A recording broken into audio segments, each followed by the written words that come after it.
All right. Yeah.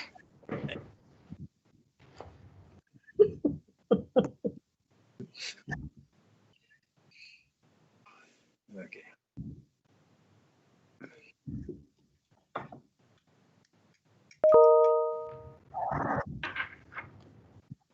Okay, Madam Chair, we are now live.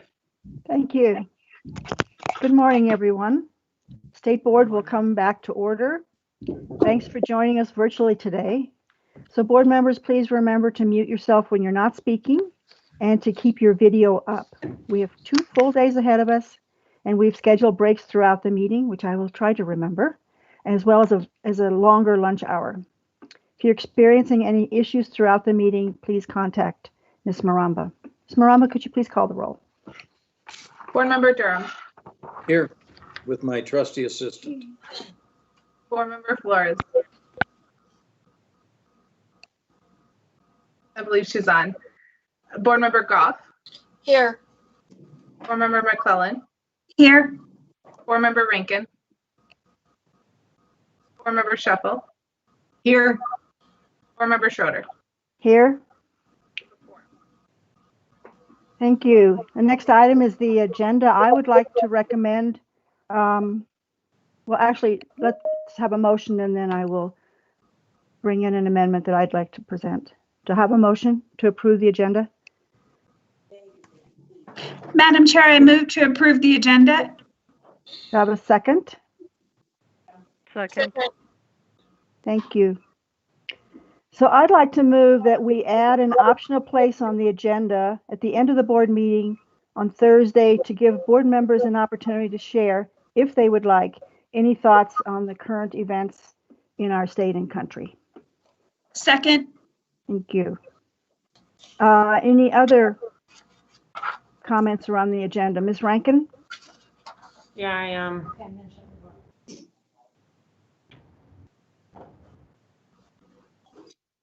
Board Member Rankin?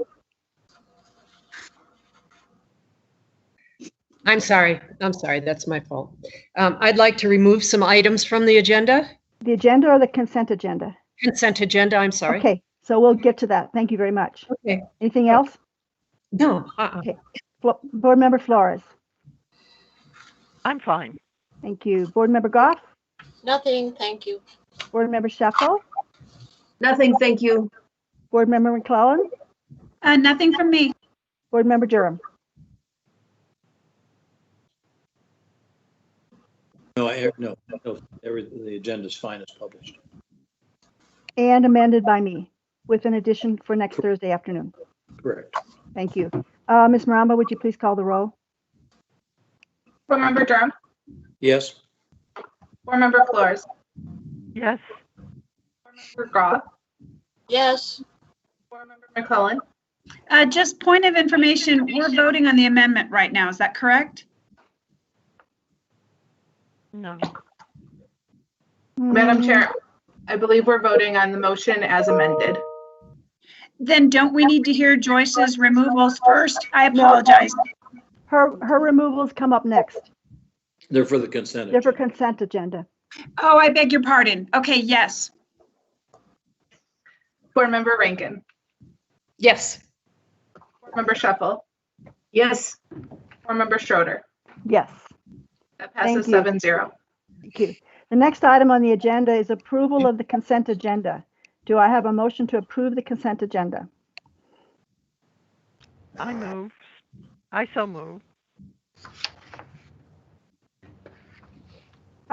Thank you, Board Member Flores. You moved to approve items 4.01 through 30 on the consent agenda. Am I correct?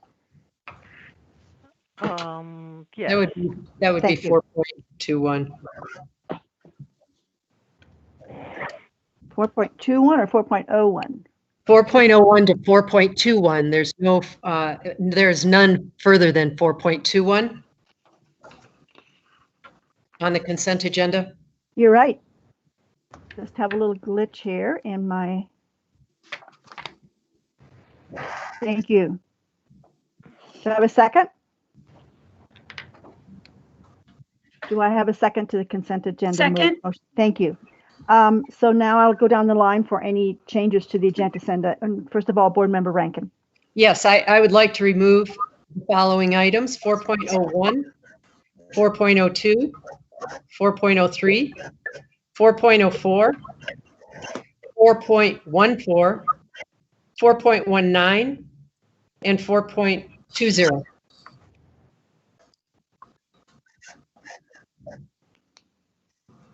Okay, so let me go on down the line and then we'll see where we are. Board Member Flores, do you have any changes to the consent agenda? I don't. Thank you. Board Thank Member you. Goff? None, thank you. Board Member Sheffel? No, thank you. Board Member McClellan? None from me. And Board Member Durham? No. Okay. So the consent agenda has been amended to remove from consent 4.01, 02, 03, 04, 14, 19, and 20. Do I have a motion to approve the agenda as amended? So moved. Thank you. Second, Thank you. Board Member Rankin, which of these items are, I have to look, exec session items? No. None of the ones I have removed are executive session. Do they all require input from Mr. Cottonsetti? I'm just asking this to find out if we can address this now or whether we should add a time to our agenda to go through these. It matters not to me. I have had a conversation with Ms. Maramba, and I mentioned that we don't have to call in other people. These are questions I believe the staff can answer. Okay. Are they quick and we could do that now? Maybe, I don't know. There may be some other discussion, but I'm willing to do whatever you'd like to do. However you'd like to handle it.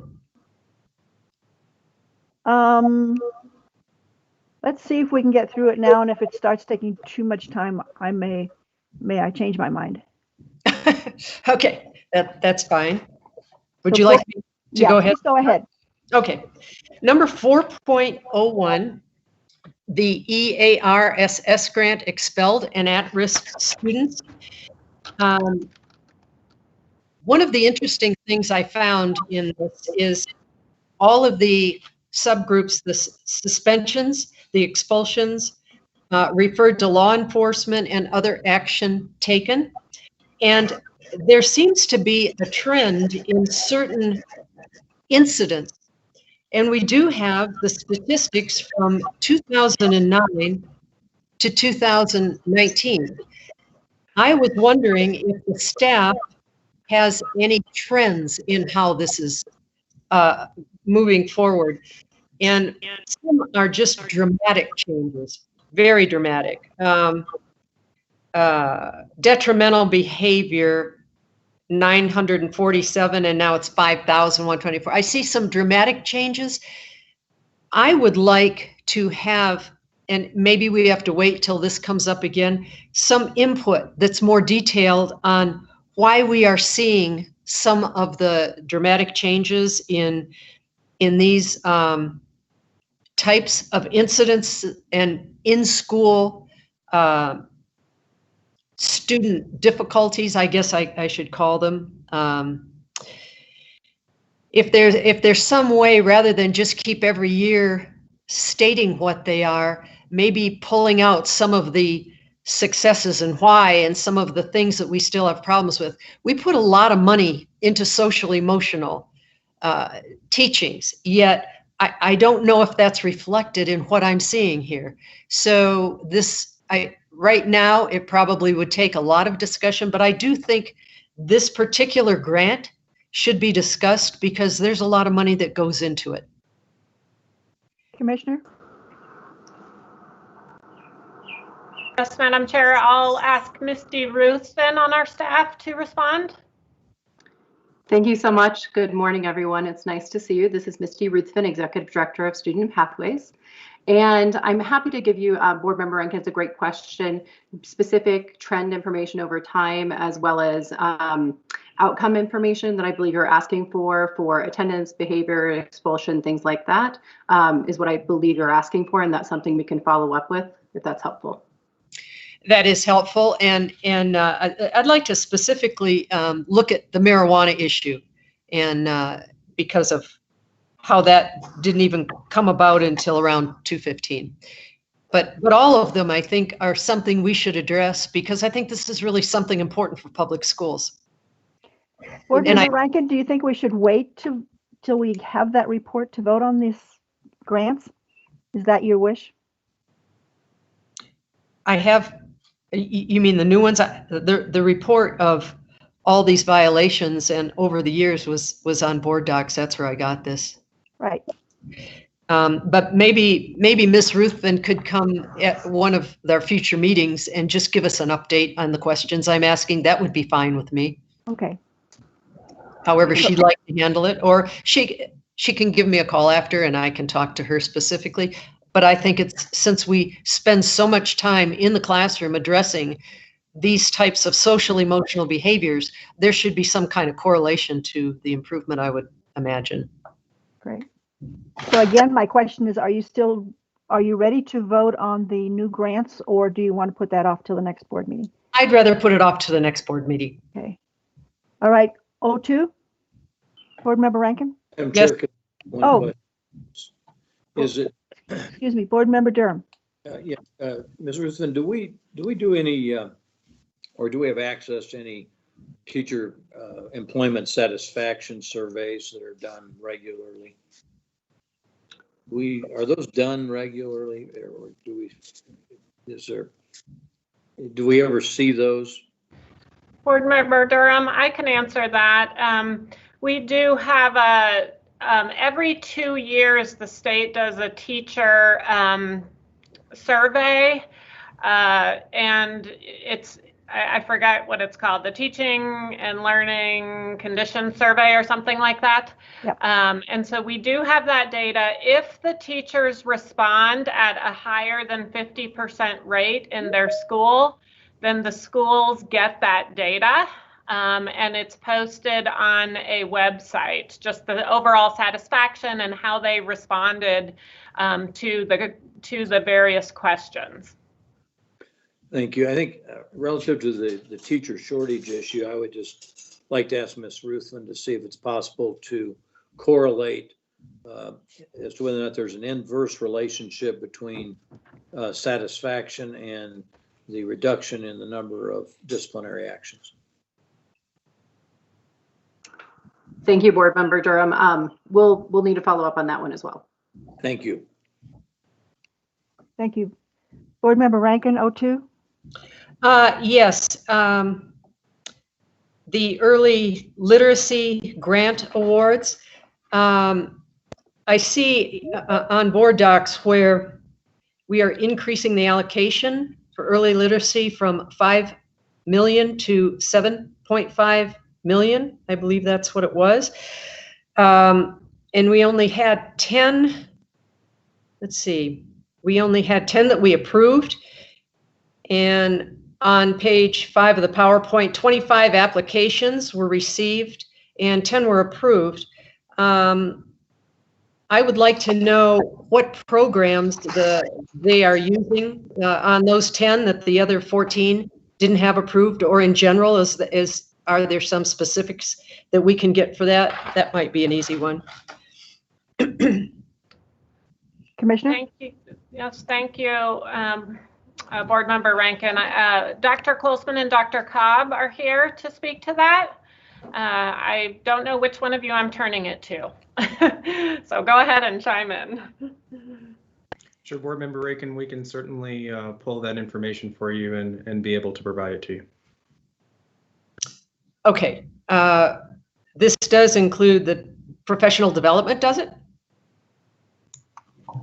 Board Member Rankin, yes, there are two separate programs. One is for the sustainability grant and the other is for the professional development programs. The professional development programs were ones that were chosen from the approved list So in order to get the specifics, we'd need to pull the applications and get that for you. And you just answered my question. I wondered if all of those were from the 10 were from the approved list that you have listed on the state board site. I just wanted to have that verified. Yes, ma'am, that's correct. Thank you. Thank you very much. Can I ask a follow-up question, Madam Chair? Absolutely. Board Member Shuffle. Is that redundant with the Chalkbeat article that listed the programs that had been put on the approved list, or is that a different list? Board Member Shuffle, I believe the Chalkbeat article referenced the core instructional and supplemental, or core and supplemental and intervention programs, as opposed to the professional development programming. I'd have to go back and verify that, but there's the professional development list that is specific for the state board approved, or for the teacher training requirement. I know that there's been a lot of focus that has been specifically, or attention that has been specifically focused there. That is different than the actual additional professional development offerings that can be provided. So I've gotten a couple of calls from some entities that work, at least I'm confused about the various lists, and then the rubric and which rubric applies to which list.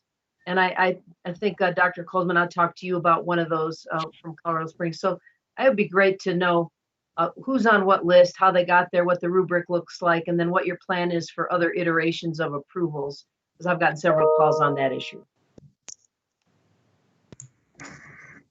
Sure, no problem. So is this an item that we can vote on today, or is this again something that needs to be put off until the next board meeting? I would like to put that off until next board meeting if I have a choice on that. And basically, Madam Chair, it's because of our whole board supporting the READ Act, making sure that the monies are going for the programs that we determined. And I'm not saying they aren't, but I think we need to revisit these types of things at every meeting if money is involved and if teachers are doing the professional development the way we'd like it done, and then we can be more specific on outcomes as to what seems to be effective. And I agree with Board Member Shuffle that this is an important item, I think. We have a very short meeting in July. Does this mean put it off until August, and then I'd like the commissioner to comment on what effect that would have? It matters not to me. Maybe if our meeting is short in July, we could cover some of these things that Right. might be revisiting. Right. That's Right. up to you. Right. That's Yeah. what I'm wondering. Madam Chair, I do just want to let staff weigh in just on the implications of the delay. Just these are all on the approved program list that you have approved. And I do worry a little bit. So if there's more information we can get you at this board meeting, staff could get off right now, get you more information and come back. Just because I do worry that we want schools to be able to start this next month. And I'll let Dr. Colsman weigh in on that. Thank you, Commissioner, Madam Chair, Mr. Vice Chair.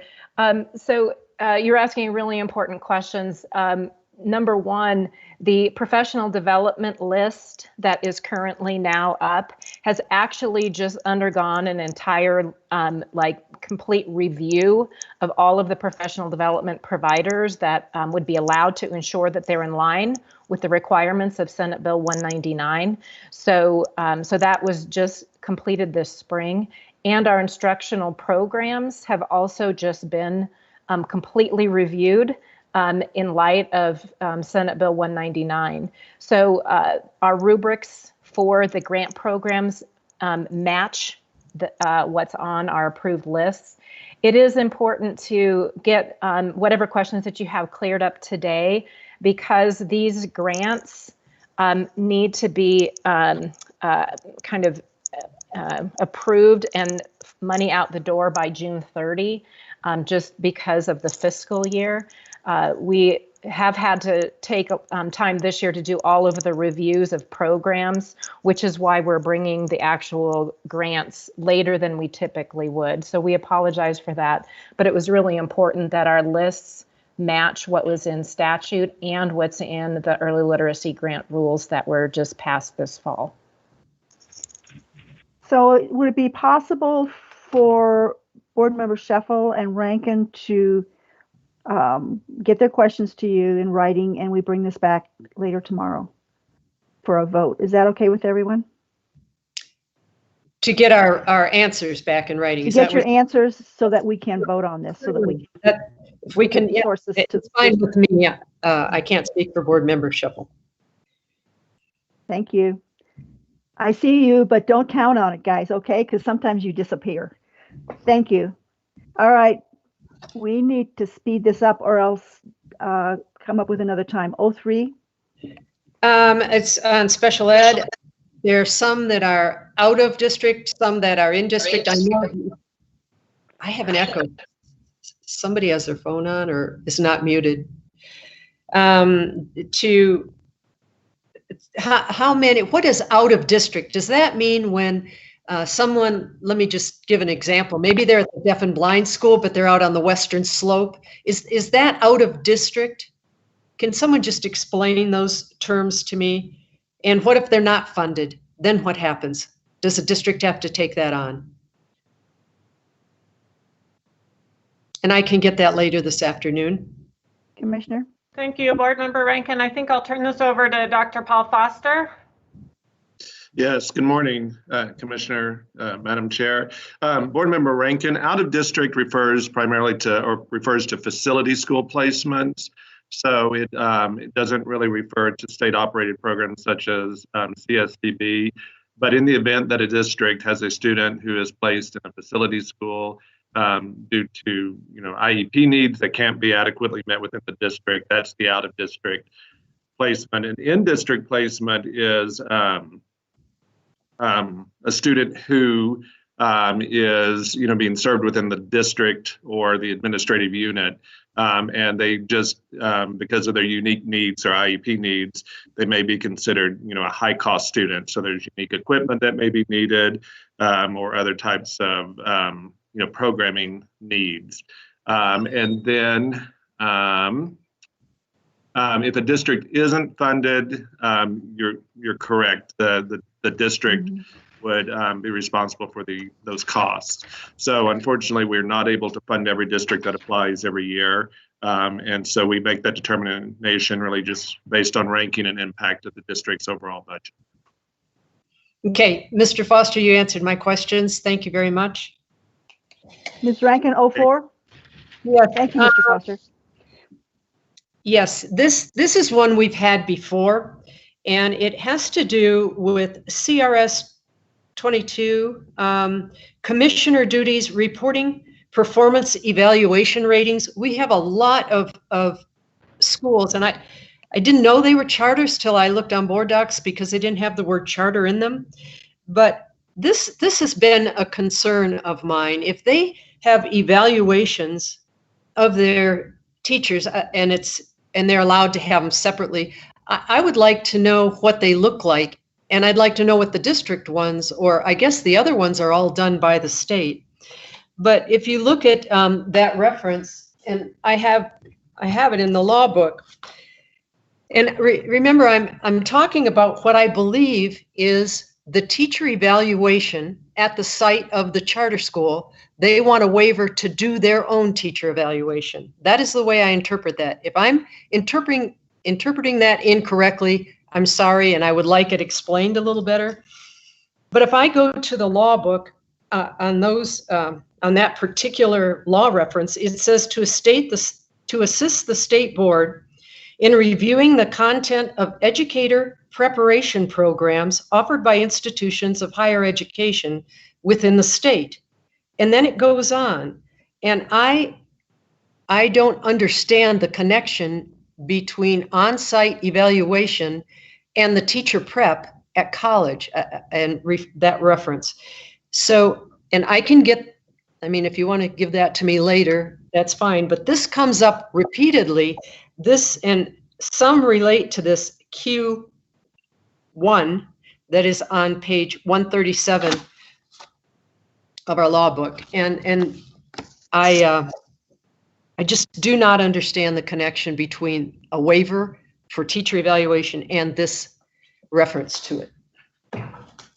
Commissioner?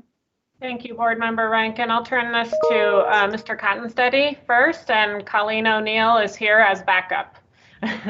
Hi, Board Member Rankin. So I'll start with your first question, and to confirm that when schools are requesting this waiver, they usually combine two requests. One is on teacher, it's like 229106, which is related to the requirement to conduct teacher evaluations. And when they request that waiver, what they are requesting is flexibility to implement an evaluation that is local to their school. So they're still conducting evaluations, they're just using a local framework for it. And then I want to say it goes back quite some time, maybe 7 or 8 years ago, that a determination was made that if a school did not want to report that data to the state, the applicable statute that they would waive is the 22-112-1QI. And so that one is specific to say that we will do local evaluations. We will also retain data, but we're not going to include it as part of of a collection. So that reference is speaking to the particular collection that would typically go with reporting teacher evaluation ratings. That is difficult for me to answer my question, actually. So would it be possible to get not the report of the teacher, but the report that they use, the actual evaluation? Yeah, we could definitely request the evaluation framework that they use.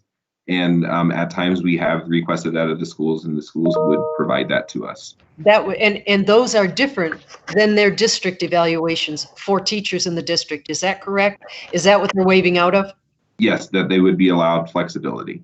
Okay, I would like to see the district one and the charter school one.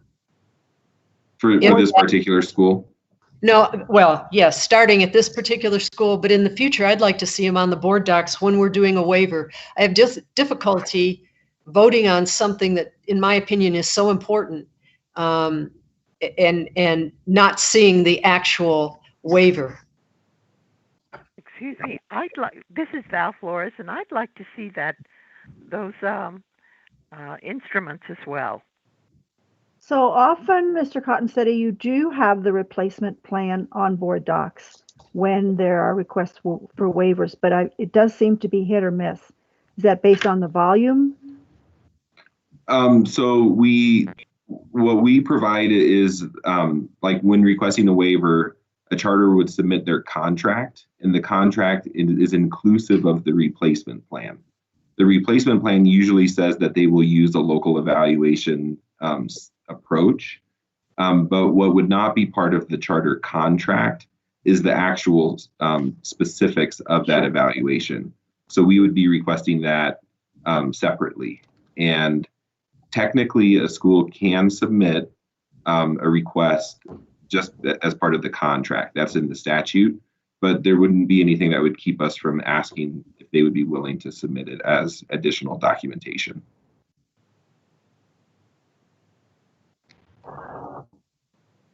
Board Member Rankin, okay. Yes, if I can get that, Okay. that's fine. And in the future, 405, this may be a quick answer, but the charter request for Vega Collegiate Academy, and when you go into board docs, the board documents are for Loris Collegiate Charter School, and I believe they have the same number. Is this just the same school and they're just changing their name? Yes. So Loris, that was their original name, and now they do business as Vega. Okay. All right. I get it now. All the documentation was for Loris, and I just didn't see the connection there. Okay. Madam Chair, can we move on to 4.14? Yes, and quickly, please. We're 20 minutes behind already. Would you like me just to wait and do this next month? No, not next month, because we have to figure out whether we need to wait, whether we can vote on these or not. Okay. So to the extent that we can address them, I get the impression that for 02, 03, We can vote later on today. 04, I'm not clear on where you are. Do you want to not vote on that particular waiver for the charter school? 05, we've already kept on the agenda, so that is part of the consent agenda.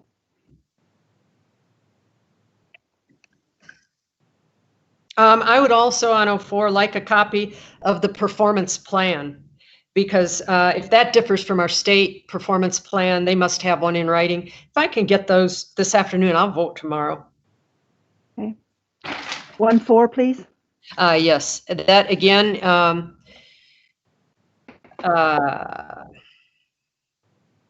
was referencing page 8. And it has to do with the term of the contract with its authorizer. Let me just see. Let me skip that one for now. I think it has to do again with the same waivers where teacher evaluation, I believe. And 14, I'm sorry, that was 14. 19, emergency authorization renewals. Yeah, there's a one. They gave the name of one person who is mathematics. Is that for the district or is that for a school? Is that a person that travels around in the schools? Is it a high school mathematics teacher? I couldn't understand through reading it all why they need an extra math teacher for 1 year. I don't know if it's a Okay, so district. I'll turn that to Dr. O'Neill. Thank you very much. This is Colleen O'Neill, the Associate Commissioner of Educator Talent, and thank you for the question.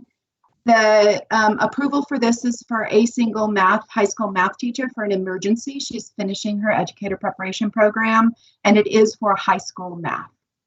It's for a 1 year high school math, and then will she be retained as the teacher, or is this just one thing for 1 year and then she's out? The recommendation that Jeffco has right now is that because she hasn't fully completed her educator prep program, that she'll do that this year, finalize, and they will want to retain her next year, pending how she does this year. Okay, I get it. Thank you. Thank you. You answered that question. Individualized alternative principal plan. Item 420. Yeah. On there. I'd like to see a copy of that program that we're voting to approve today. Okay, Commissioner, to the extent possible, if we could get some of this information back to Ms. Rankin, and I think a little bit of it to Ms. Scheffel, and then somehow we'll bring this back tomorrow for a vote on whichever ones we can vote on. Sure. Does that work? Yeah. Board Member McClellan, oh, go ahead. Go ahead. No, that's okay. Go ahead. Board Member McClellan, did I see your hand flying up there? No, Point? Okay, good. not for me. Thank you, though. All right. 4.21, last one. Pinnacle Charter School is an approved designated agency that provides alternative educator prep in the state of Colorado. Is that a school? I don't understand what that is, and it's a teacher prep program.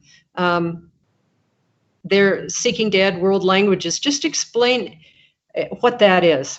We did not pull that one, Board Member McClellan. Oh, I'm sorry. I'm sorry. But we can answer the question, nevertheless. Commissioner? Dr. O'Neill? Yes, absolutely. Yes, Pinnacle Charter Schools has been approved as an educator preparation program, and they provide only world languages as the alternative preparation, or as an alternative preparation program. So this is just simply the authorization for them to continue to provide a world language endorsement as an alternative preparation program. Is that also a school, or is this all they do? No, they are a school. This is a charter school. Several years ago, the board approved them as an alternative educator preparation program as a charter school just in and of themselves. So they do train only their educators as an alternative.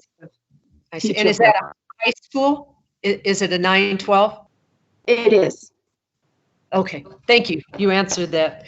Thank you, Madam Chair. I think I've covered it. You're welcome. So folks, I've lost track a little bit, but I believe that we have a motion to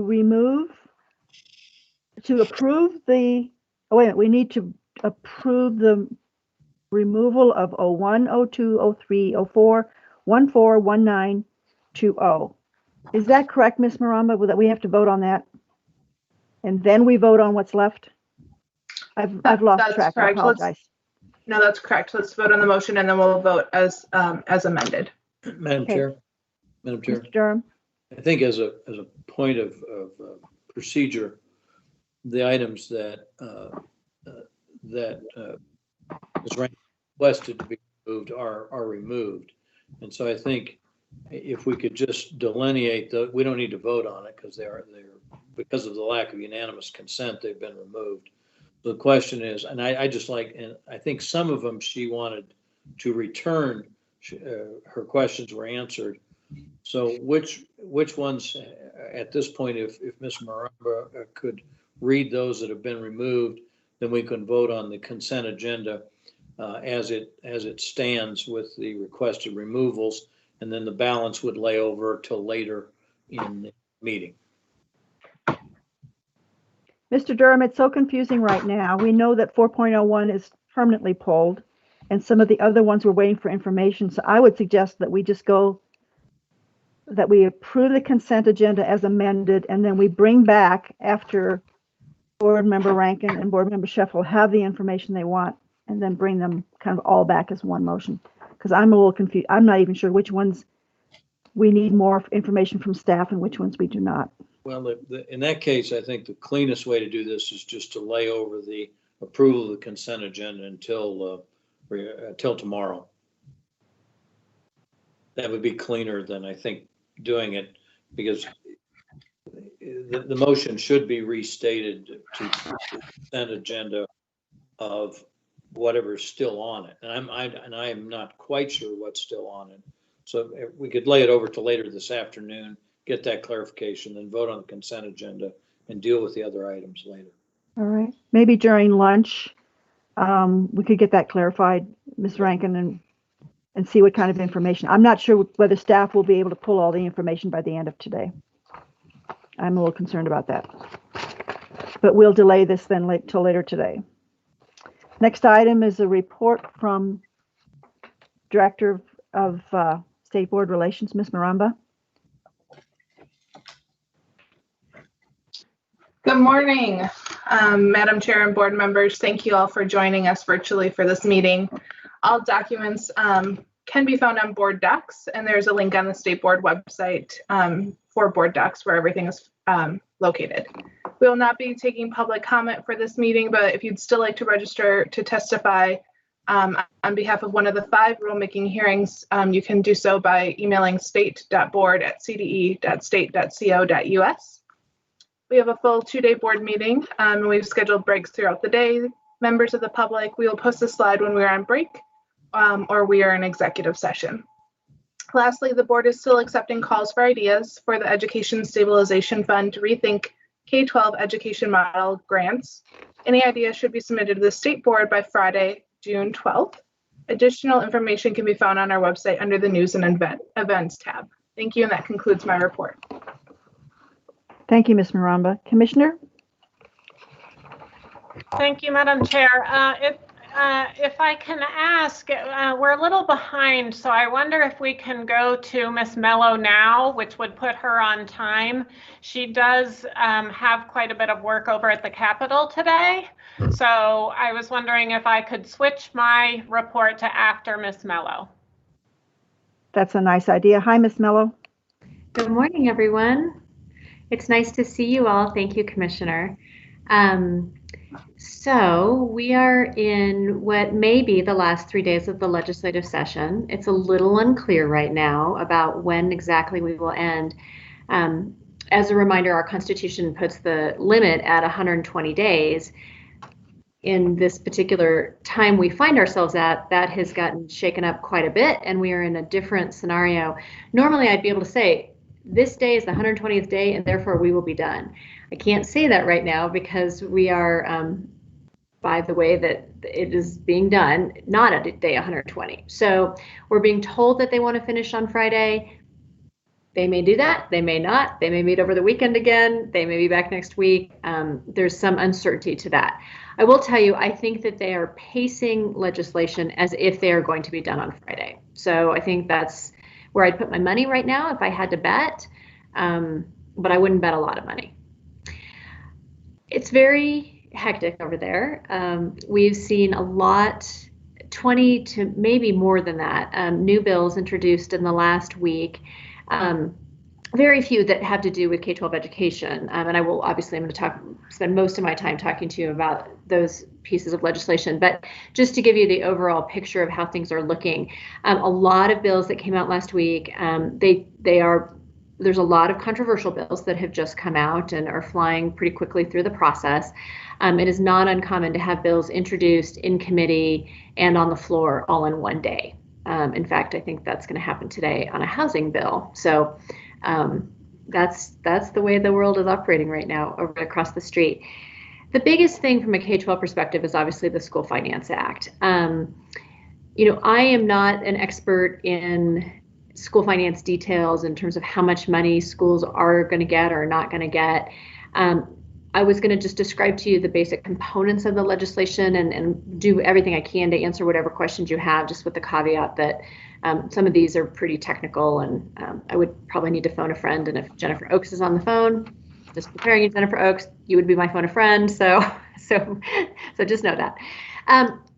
You know, the bill obviously does its basic job of allocating funding for K-12 for the upcoming year. Just going on the terms of the bill and the terms of the things that are in the budget bill, there is less money per pupil by about, I think it's about $500, somewhere in the $300 to $500 per pupil range. That does not account for some other sources of funding, the federal funds. There's a new piece of legislation that was introduced yesterday that would close, the proponents talk about it as closing several tax loopholes, as removing some of the tax breaks that were given to corporations through both the CARES Act and the 2017 Tax Act. It raises quite a bit of money, and a good chunk of that would go to K-12 in this upcoming year and ongoing. So if that passes, you know, that will impact the overall funding picture as well. You know, some years that we have what we call a clean school finance bill, and that's all it does. And other years we have I suppose the opposite is messy. So this year we have kind of a messy school finance bill. They've incorporated, it's a long bill, there's lots of components. There are some really minor technical changes that they had asked the department about, and we said, yeah, it would be helpful to clarify a couple of things in the law. There are some things that put into place decisions made at the Joint Budget Committee regarding grant programs and the continuation of grant programs. If those needed statute to go into effect, they put that all into the school finance bill. So those are some of the bigger, bulkier components of the bill. From a policy perspective, the two most substantive parts relate to, one of them relates to mill levies. And again, this is a highly technical area. The proponents of the language that is in the School Finance Act would assert that this language undoes a past mistake in interpretation of the law, and that all they're doing is correcting that, and that in doing so, it doesn't change anybody's property taxes. People who don't like that language tend not to see it that way and see it at a minimum as the camel's nose under the tent towards having residential property owners pay higher taxes. I, of course, take no position on that one way or the other. I'm just trying to describe to you the different arguments that are being made about there. Because of that language, the School Finance Act passed on a straight party line vote out of the House yesterday. So all Democrats supported it, no Republicans supported it. And then the other substantive component is some language that, and have talked with some of you about this and have talked with the commissioner about this quite a bit. It would instruct the commissioner to pull together some stakeholders to talk about what are we going to do in terms of accountability, assessment, and educator effectiveness, depending on what happens when students come back in the fall, right? So if everything's just normal and students are back and it's it's like it's always been. Well, that presents one set of policy options. If things are more disruptive and back and forth, or there's differences around the state, you know, maybe some districts are able to sustain in-person learning on a regular basis and others are not. Pulling together a stakeholder group to really talk about all of that and to make some recommendations as to what changes should be made, if any. It doesn't presume any changes should be made. It simply creates a process for discussion. It is work that the department intended to engage in anyway. I mean, you guys have, and you as a board have been talking about this and thinking about this. It's not like we necessarily needed the legislature to say, hey, you guys should do this and talk to people about it. Nonetheless, the legislature is saying you guys should do this and talk to people about it. And so the consensus seems to be that the language that is in the School Finance Act right now on that topic is not problematic and is consistent with your all's position as you've expressed it to us, namely that it's premature to make any official decisions about any of that. But of course, we're open to a conversation, and you know, we don't know. We don't know what things are going to look like in the fall, and we need to be cognizant of that and cognizant that we may have to come back and make some choices around these systems based on whatever the reality on the ground is. Let me pause there. That's kind of a lot of information to throw at you. Just from a process perspective, the School Finance Act is out of the House and will be heard in the Senate Finance Committee today. I suspect it may be up on second reading in the Senate today as well. Any questions, colleagues?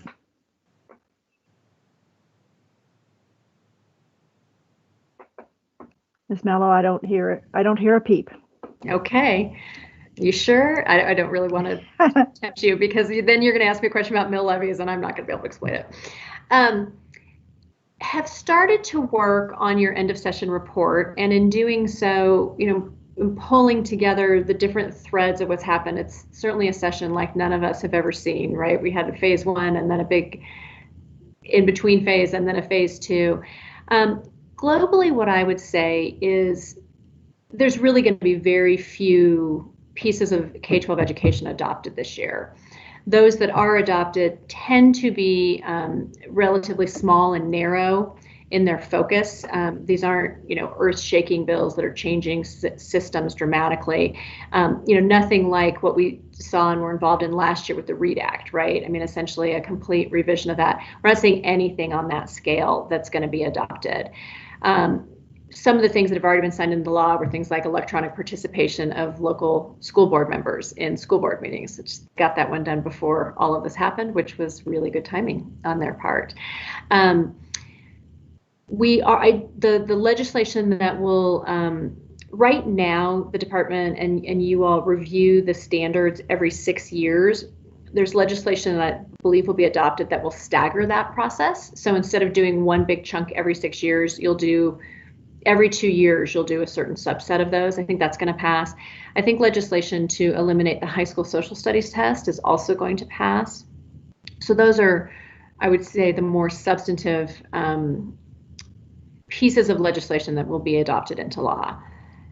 Those are not officially done with the process yet, but I do believe that they will be adopted.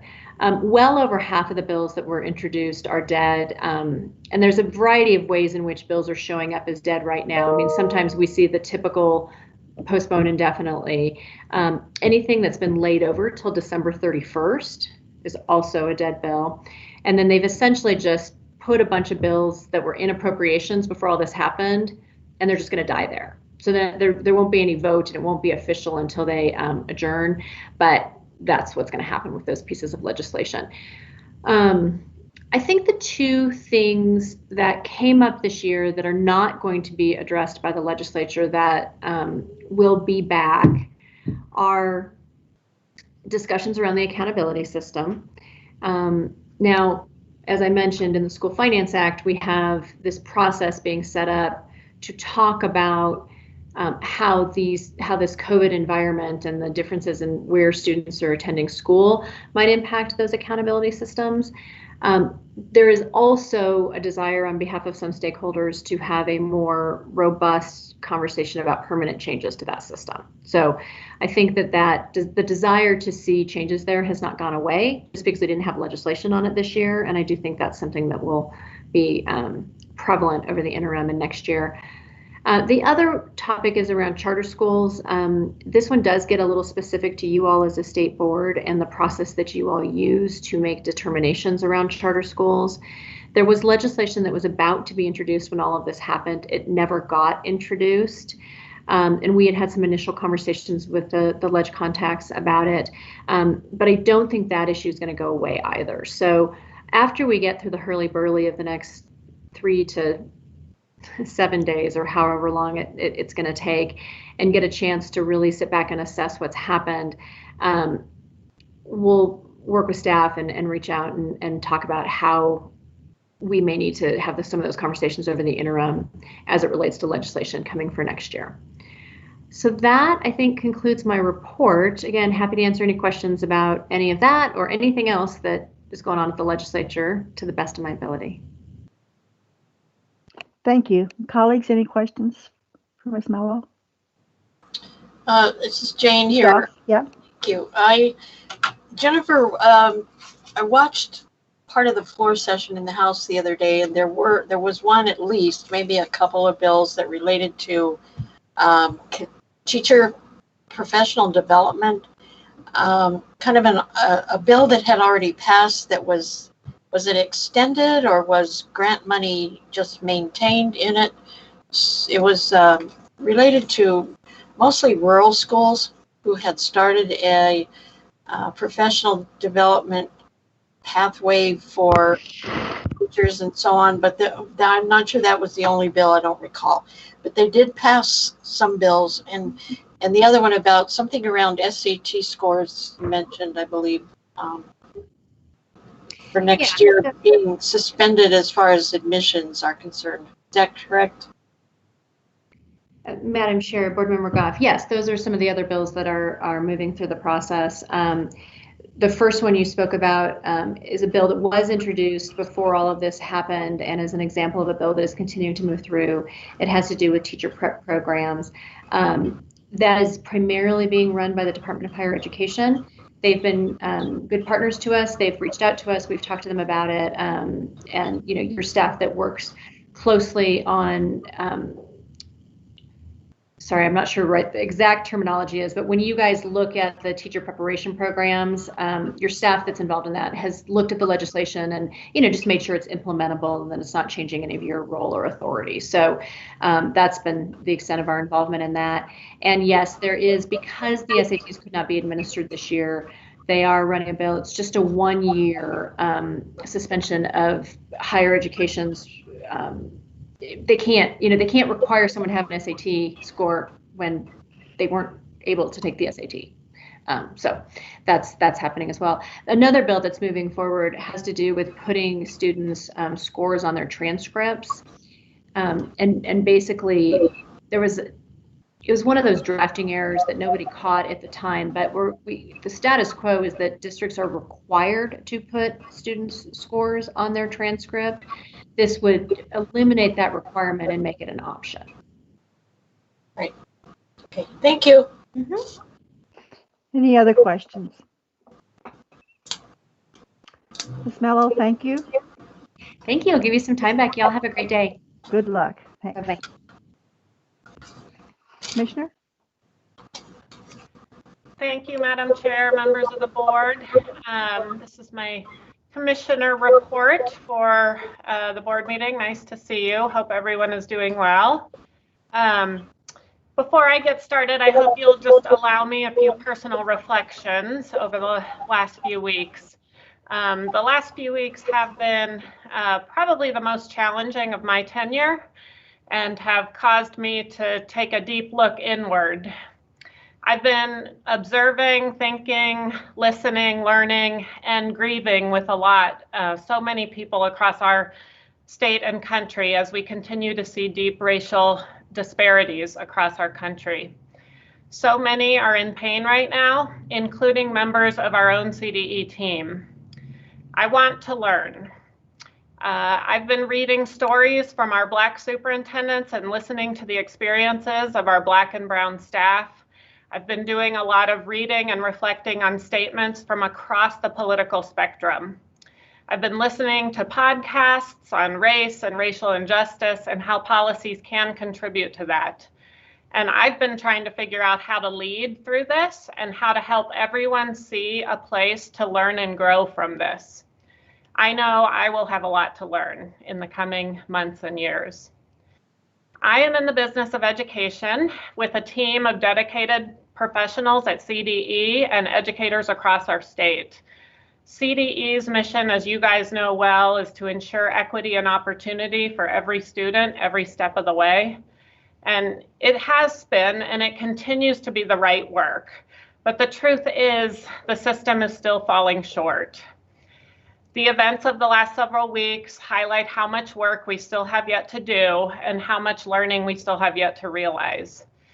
We just can't make any progress until we sit down and discuss differing perspectives, experiences, and racially unjust policies. Having civil discussion makes anything possible, and it keeps everything on the table. I commit to steady, consistent progress, learning, listening, and understanding of all the policies that shape our education system and the practices that shape our education system. And then taking action in partnership with you, the state board, and so many others across our state to work towards an education system and society where, regardless of skin color, students have equal opportunities in their lives. While I don't have all the answers to break these long-held barriers, and it will certainly not be easy, I'm committed to learning more and advocating for change to create a more equitable school system. So thank you for letting me share those remarks. I have a few other updates for you today. As Ms. Mello said, she's actually taken some of my updates, so that's good. Our main focus over the past several weeks has been the budget and understanding all the various funding mechanisms that have been coming down the pike. We have multiple CARES Act streams of money, and you will hear more about those today and tomorrow. But one of the CARES Act streams of money in particular, the coronavirus relief funds, the $510 million that was discussed a week or so ago, has required us to do quite a bit of background work to get more guidance and clarity on what is allowable uses of those funds for our districts. So we've been working on that. We're not in charge of those funds. We have to work with the governor's office, the state controllers, and the Treasury Department to make sure that we understand exactly how those funds can be used and then how we would monitor districts' use of those funds. So that's actually been an incredibly heavy lift for us. We don't yet have all the answers, or else I would tell you. So we're still working on more clarity on that. We continue to work with the legislature on the budget this year and have been answering questions and revising things in real time. Things continue to shift even now. And Jennifer Oakes will be here tomorrow just to give us the latest and greatest on that. As you all know, we've been working very hard on the school restart guidance. In recent days, we have heard more optimistic language, and you guys heard some of that optimistic language from the governor himself. And we are working to incorporate that information into the toolkit. You know, we have always said, this has been the awkward part of this, we have always said that toolkit is going to have to remain a draft throughout the summer as new information comes and as we get feedback and as we hear from the advisory committee, as we hear from the Department of Public Health, as we hear from the governor. And so it has already evolved from when we first launched the draft. So we are hopeful that we continue to see a downward trend on COVID cases and that will allow for increased flexibilities and local approaches in the fall. We know that everyone's goal, including ours very strongly, is to have as much in-person learning as possible and as least restrictions as possible. So, we are certainly working with all the partners in place to do that. Based on many good suggestions from you all, board members, we have created a 2020-2021 Planning Advisory Committee group. The purpose of that advisory committee is to bring together stakeholders to collaborate with us and the Department of Public Health to vet guidance and considerations, and also just to tell us what's feasible, because some of the health guidance is not always feasible for little kids or big groups of students in schools. So we collaborate and we bring those educators, literally like a bus driver. What are the challenges a bus driver has? So we have 2 students, 2 parents, 2 teachers, a school board member, school and district leaders on the committee, transportation director on the committee, and others. So they met for the first time on May 28th, and board member Goff also was able to listen into that meeting. We are in the process of scheduling our next meeting sometime in later June. We need to do some revisions to the toolkit right now, and that's in process, sort of in real time. And then after that, we plan to have one more convening with them in August, closer to the start of school year. And we've already received really constructive feedback and requests for additional clarification from the tools at the first meeting. This advisory committee really just supplements a ton of feedback loops we already have. We meet with education organizations on a regular basis, broad stakeholders. We also had we have an online feedback button that you can push, and we've had over 1,000 individual comments on that. So this is a very hot topic, obviously. Lastly, I just wanted to address board member Flores had a great question, and I just wanted to respond to her. She asked about how districts are assisting students who don't have computers and who would be better served by really work folders and textbooks and paper-based materials. And that was a great question, Dr. Flores. So I thought I would just share a little bit. Many of our school districts are providing these services to students with packet pickups. So similarly to a student coming to a school building to maybe get their lunch or special individualized small group services, they can also pick up those materials. And many of our districts are providing paper-based materials to our students with, curricular material, reading and study guides with directions and instructions for the parent. And then also with a phone call. They'll pick up the phone and call that student if that student doesn't have access to a computer. So our districts have been quite creative, and that's exactly why we call it remote learning, not online learning, because it's not online for everyone yet. And so we want to make sure we have that flexibility. And then board member Flores also asked if the school districts can use the CARES ESSER funds for those purposes, to create materials for the students, paper-based materials, and absolutely they can for those ESSER funds, and we believe many are.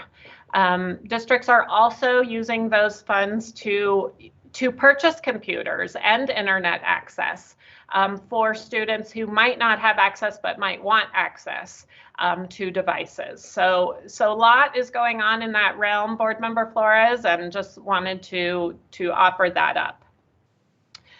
So with that, just my schedule continues to be filled with meeting with superintendent groups, education organizations, BOCES, and the governor's office on a regular basis as we all navigate this incredibly quickly changing landscape. I promise that sometimes I go to bed on one day and I wake up at 8 a.m. and many things have changed. So it's been keeping us nimble and on our toes to try to keep up with all of that. I've also participated in a few teacher town halls and also county government town halls, just to try to keep people up to date and in the loop on the most evolving of situations. So with that, Chairwoman Schroeder, I will end my report. Thank you, Commissioner. Colleagues, do you have any questions for the Commissioner this morning? Great, thank you. Our next item is going to be some rulemaking hearings. I don't know that we need to change our connection for input. Ms. Maramba, can you verify that? Are we good with the current? You can stay on this connection, and we had no one sign up to testify for any of the rules today. Okay, that's great. So I would like to suggest that we take a break. It's 10 after. If you could be back by 25 after 10. We'll continue and go through the 5 rulemaking hearings that we have coming forward. So see you all in 15 minutes.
So the next item on the agenda is a rulemaking hearing regarding proposed amendments to the rules for the administration of Educator Licensing Act of 1991. A hearing to promulgate these rules was made known through publication of a public notice through the Colorado Register and during the March State Board of Education meeting. Commissioner, is staff prepared to provide us an overview? Yes, thank you, Board Member Schroeder. I will turn this over to Dr. Colleen O'Neill. Thank you, Dr. Anthus. Good morning, Madam Chair and members of the board. I'm Colleen O'Neill, the Associate Commissioner of Educator Talent, and I'm here today to present the rules for the administration of the Educator Licensing Act 1991. Today in your board packet, you will find a redlined version of the rules notating any changes, a clean version of those rules, a crosswalk of the rules aligned with the statutory authority, and then a summary of public comments received by NCD's response to each one of those comments. I do have a short PowerPoint presentation for us today, just to remind us where we've been. It's been a couple of months. So the rule revisions were presented to the Board of Education in the March meeting, and today is really the hearing. We have had no one sign up for the hearing today, so I'm just kind of jumping straight in to remind you where we are and then turning it back over to you all for questions. So I'll talk a little bit about the rulemaking timeline, an overview of proposed revisions, and then the summary of the one comment that we received back. So today is the rulemaking hearing, a possible vote to approve those rules. And then if that is approved, then in June, rest of June and ongoing, we will implement and communicate those rules to the field and to get those out for everyone to take a look at. Quick overview of the revisions in this packet, because this is a large packet. These are about 87 pages long, so it is a large rule packet. High level, here's what have some changes in the rules. We aligned definitions throughout. You see quite a bit of red line because of those aligned definitions. We streamlined and clarified application procedures for out-of-state candidates. We updated the pathway for the master teacher certificate. We also clarified temporary educator eligibility that was kind of required by legislation from last year. We updated the standards for the approval of educator preparation programs to align again with legislation that happened from last year around best practices for educator preparation programs. And then we aligned some professional learning activities to some of the initiatives around the Colorado State Board of Education, including things like the READ Act. And then there was general technical cleanup throughout, which we always do to cross-reference statutes and rules and make sure that we have the right numbers articulated. We had exactly one public comment that was received, and it was a question about whether the term accepted institution refers to accredited institution in regards to qualifications for speech language pathology assistance. The statute actually defined that for us, and it defines accepted institution of higher education as one that is regionally accredited. And so we were able to answer that question fairly easily. No other changes have been made to your Board of Education packet with regard to the rules since March. So I will stop there. And Madam Chair, I'm happy to answer any questions or take any comments from the board. Thank you so much. First of all, board members, could I have a motion, please?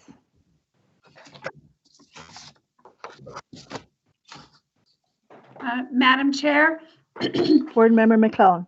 I move to approve the proposed rules for the administration of Educator Licensing Act of 1991, 1 CCR 301-37 as published in board docs. That's a proper motion. Board Member McClellan, is there a second? I'll second it. Thank you, Board Member Goff. Comments, questions, colleagues? I have a question. This is Board Troy. Member Rankin. On that, are we going to go through the PowerPoint first, or I'm a little confused on this, or should I ask questions about the 83-page document now? We just went through the PowerPoint. Okay. I have a question on page 5, 2.01 in paren 3.8, and it has to do with student teaching. Part of the field experience required was 800 hours, And I believe that is one that is being taken off. And on CCR 23-121-2D, the requirement that each teacher candidate complete a minimum of 800 hours of supervised field-based experience. Is that still in the rules right now? That's one that I am very strongly in support of, keeping 800 hours. Go ahead. Thank you. Thank you for the question. So a year ago, there was legislation that altered that from Senator Todd, and it was part of the mentor-teacher legislation. And it doesn't strike, well, let me rephrase that. It strikes the 800 hours, but it replaced it with a full year of continuous student teaching. And so in response to that legislation, we have struck the 800 hours and simply referred back to the statute, because we also understand that there could be legislation on the table literally today that could alter that back to 800 hours. So instead of trying to shoot the gap on it, we went ahead and just kind of referred back to what the legislation tells us is the required number of hours for student teaching. So then 800 hours does remain. At a minimum, it will remain. So that's kind of where, yes, at a minimum. So if someone did want to do a full year, because 800 hours is not a full year, if someone really did want to do the full year, they have that option too, as long as they have 800, at least 800 in the classroom. Correct. Okay, great. Thank you very much. Board Member Durham, do you have any questions or comments?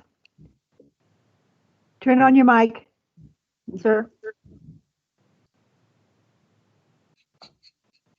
Is it on now? Now, yes. Okay, I'm sorry. 800 hours supervised, is that the key word? And so yes. How many days is that? How many days, school days is that? I think about 4 months. It does, it equates to approximately a semester if you were to take a look at that, depending on what the school day is and whether they're on 3-day or 4-day weeks or 5-day weeks in the district, but it equates to approximately a semester of student teaching. Yeah. So, okay, thank you. Board Member Goff, do you have any questions or comments? No, I'm good. Thank you. Board Member McClellan? None for me, Madam Chair. Thank you. Board Member Sheffel?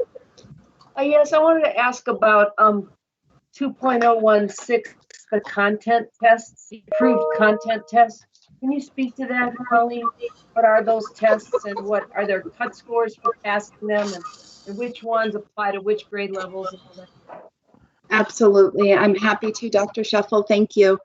The content assessments are the ones that the Board of Education approves for the praxis right now for each endorsement area.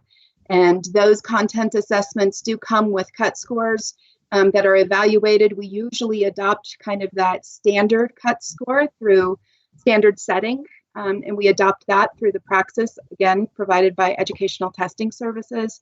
And then we monitor those and we make recommendations. So for an example, we have lowered the math cut score over the course of a couple of years.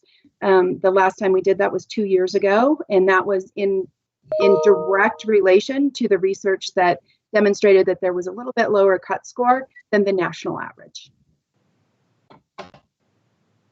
A follow-up question then, because normally we refer to the praxis as a licensure test, not a content test, which is why it threw me off. So is that purposeful, or are the tests being reconfigured such that they're more content tests as opposed to licensure tests, which have a heavy pedagogy component? Or, I mean, there's a big national move that teachers need content knowledge, and those tests are usually thought of as different than the praxis. Can you speak to that? I can. Thank you for the clarification. The content assessments, so I think the only place that we really see that praxis deviates from content specifically is around elementary education with some pedagogy in it. I would say that's not true. Special education also has some pedagogy. The rest of them are considered content assessments for endorsement. which then equates to a license has to have some level of endorsement. So like I hold a teaching license with an English endorsement, secondary English teaching license. So the content assessment that I took was a praxis assessment around English content. And then the pedagogy came from the educator preparation program. The elementary praxis does assess some level of pedagogy. I would not say it's deep, but it does have kind of a broad base of pedagogy around teaching math and or reading in those areas. Again, pretty vague across that continuum with pedagogy and a little bit deeper in the content. Can I ask one more follow-up? Go ahead, please. Can you speak, have you been involved in this national conversation where they keep talking about content assessments? It seems that if the praxis is considered a content assessment with pedagogy infused in it at certain levels, then what is that conversation? What is the criticism of the praxis? I'm trying to get involved in that conversation myself for obvious reasons, but I was on one phone call and I was trying to differentiate and trying to figure out what the issue is with the content. I mean, if the praxis is considered a content test, it's been given for many years. It's required for license. There's cut scores that fluctuate to some degree, but have you been involved in any of those conversations? What are people saying, that we need yet another test that's more content, or the cut score is not good, or the nature of the questions are? I mean, can you speak to that? And I think it's kind of ongoing, but it's kind of flared up quite a bit recently. Thank you. I do think it's an ongoing conversation, and it's one that we've been engaged in for quite some time. I think nationally and inside Colorado, there's questions around the rigor of content assessments, as well as the equitable status of content assessments, praxis, place, any of the content assessments that we've had. There's always a little bit of a question there. The two areas that I actually hear the most around our content assessments is one in our elementary reading, around whether it is deeply assessing enough, whether teachers know how to teach reading in a scientifically based way. The other place that I actually hear it is in social studies. I don't hear it, or I haven't been hearing it quite as much, so I would certainly entertain a conversation and would love to have that around what those content assessments, what you might be hearing more nationally. So we hear in social studies that it's much too broad and too wide of a swath to take, and no one can possibly understand all of those components. And within the praxis assessment for social studies, outside of that, we have not heard a whole lot of conversation. There is a conversation nationally around potential biases in assessments, especially for second language learners who have to read an assessment. This is common in any assessment. And so anybody who has to read in a second language, and whether there's bias, praxis, ETS specifically, is constantly looking at those biases and trying to ensure that those are mediated to the best possible position that they can, including accommodations for individuals when they take the praxis assessment. But if there's more conversation, I would love to hear more of what you're hearing, thinking, and the depth of those. Okay, great. Thank you so much. Board Member Flores, do you have any comments or questions regarding these rules? No, I don't. Thank you, Chair. Thank you. Call the vote, please. Ms. Miranda? Board Member Durham? Yes. Board Member Flores? Yes. Board Member Goff? Yes. Board Member McClellan? Yes. Board Member Rankin? Yes. Board Member Shuffle? Yes. Board Member Schroeder? Yes. Those passed 7-0. Thank you. Next item on the agenda is a rulemaking hearing regarding proposed amendments to the administration of statewide accountability measures for the Colorado Public School System, Charter School Institute, public school districts, and public schools. 1 CCR 301-1. A hearing to promulgate these rules was made known through the publication of a public notice to the Colorado Register and during the May State Board meeting, State Board of Education meeting. Commissioner, is staff prepared to provide us an overview, please? Yes, thank you, Madam Chair. I'll turn this over to Katie Lanaha. Hi, good morning, Madam Chair and morning. members of the board. These next 3 rulemaking hearings address proposed amendments to rules that are meant to provide flexibilities for districts as they dealt with challenges from the school closures resulting from the COVID-19 pandemic. So just as a reminder, these rule amendments were shared with you at your May board meeting in preparation for today's hearings.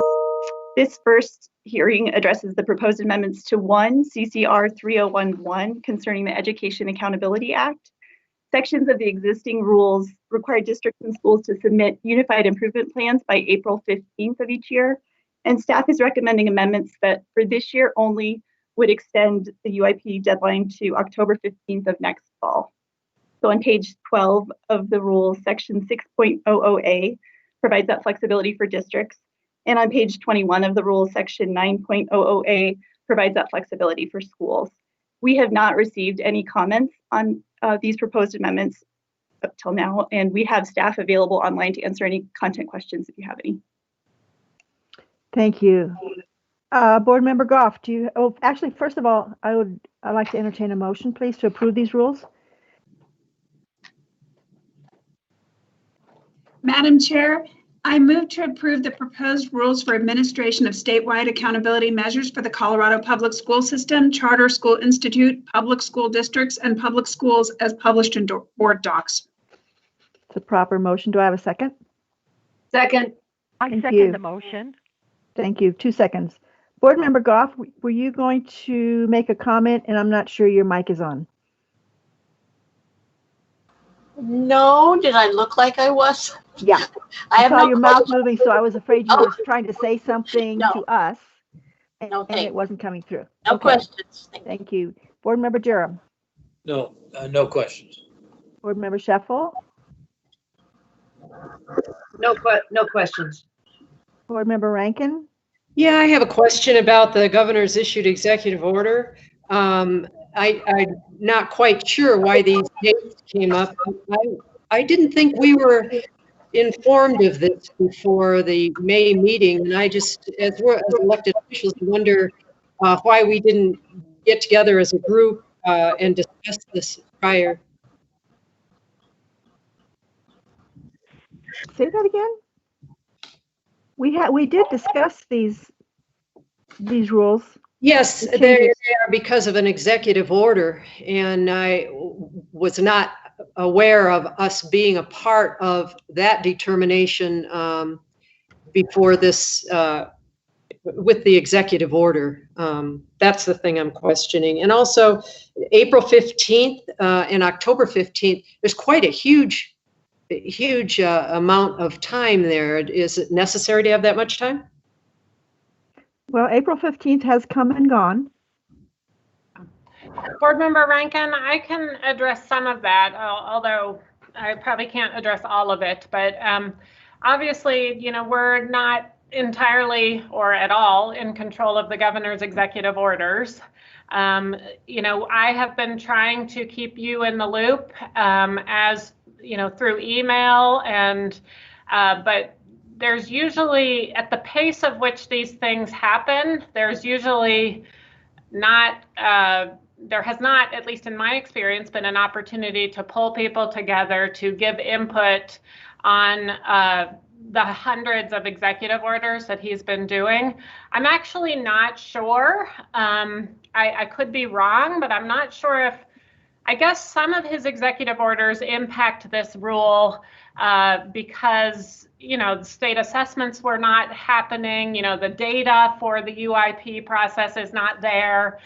So there are cascading implications for these things.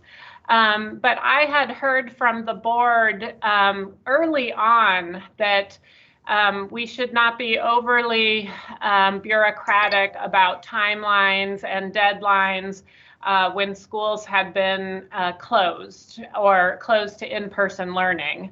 And we did bring this up to you as we said, in May, and actually raised it in several emails prior to that, saying that there would be multiple rules that we would need to be adjusting that would merely be timelines.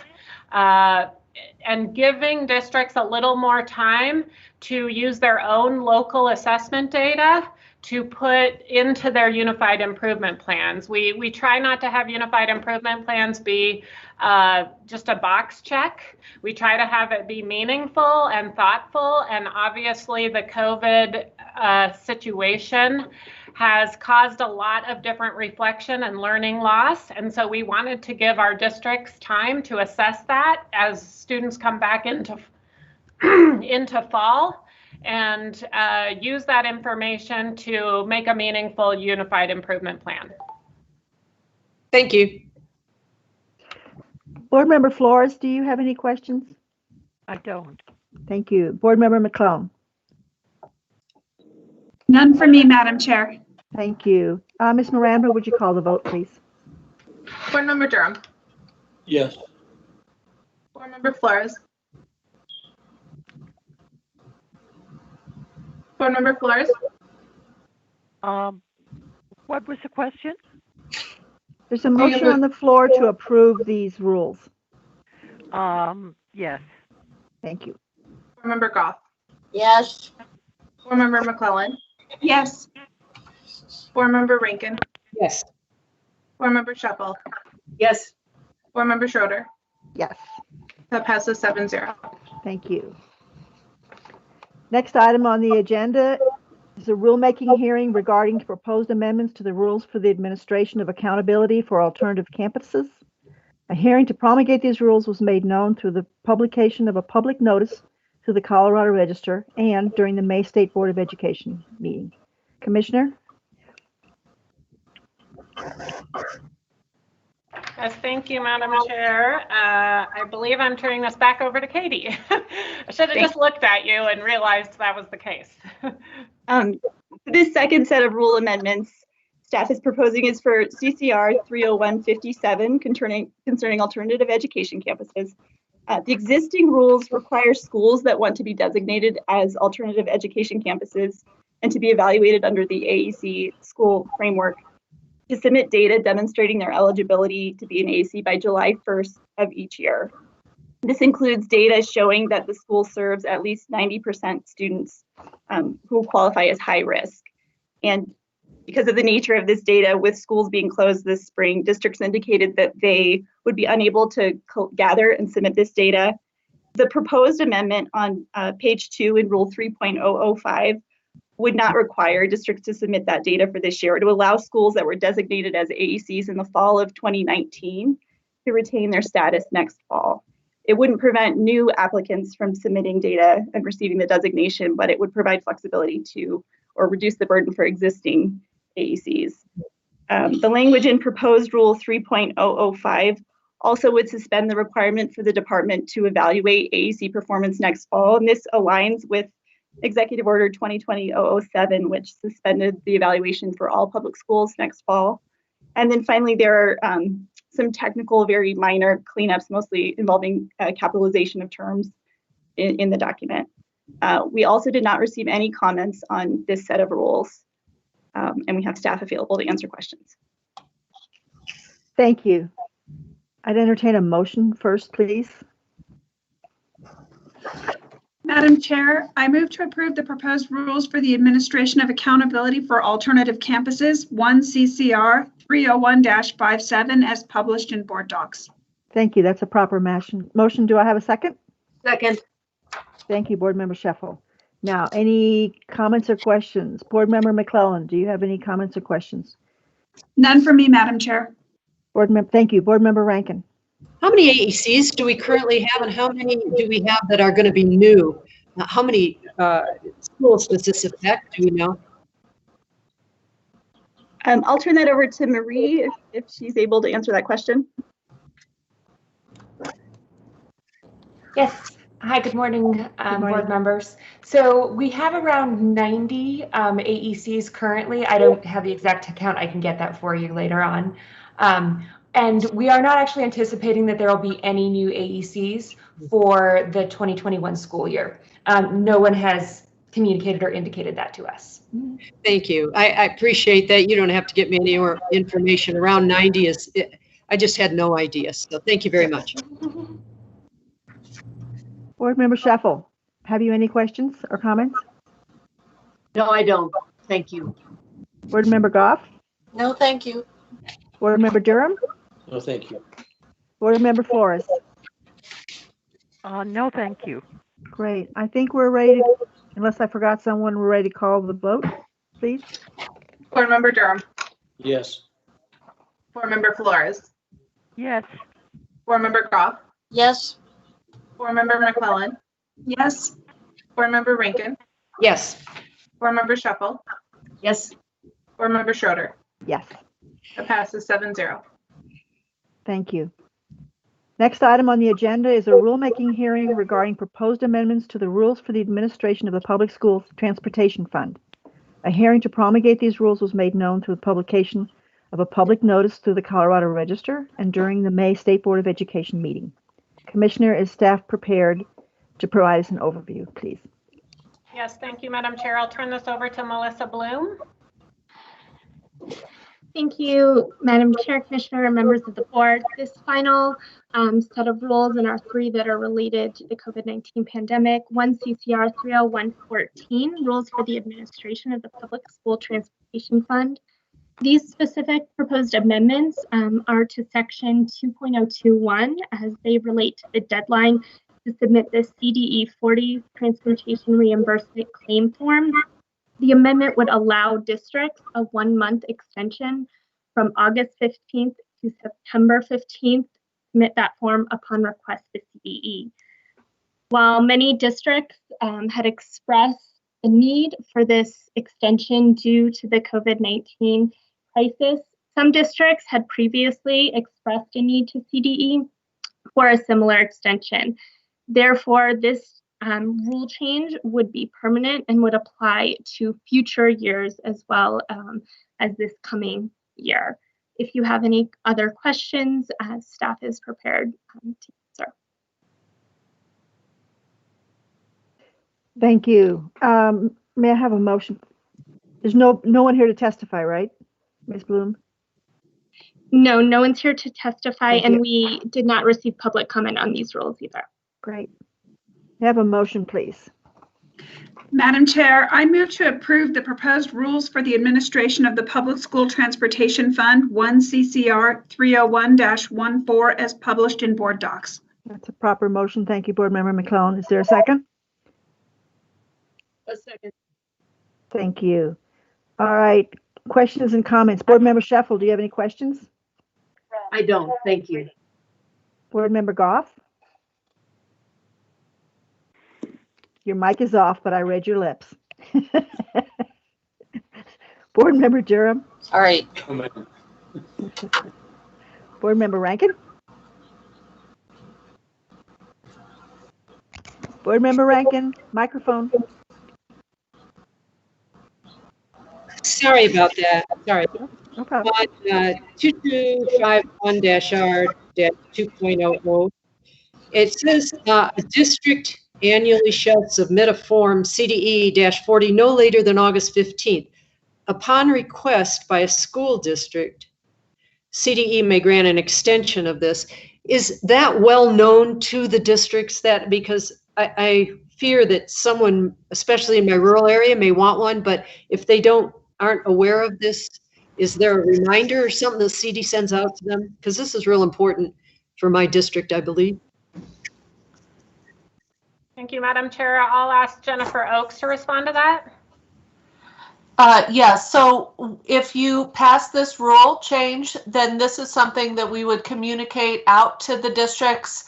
We would include that on our finance listserv through an email notification, and then we will also discuss it at our financial policies and procedures committee meetings, which are happening through a similar venue as this. So we do have a lot of participation from the rural districts.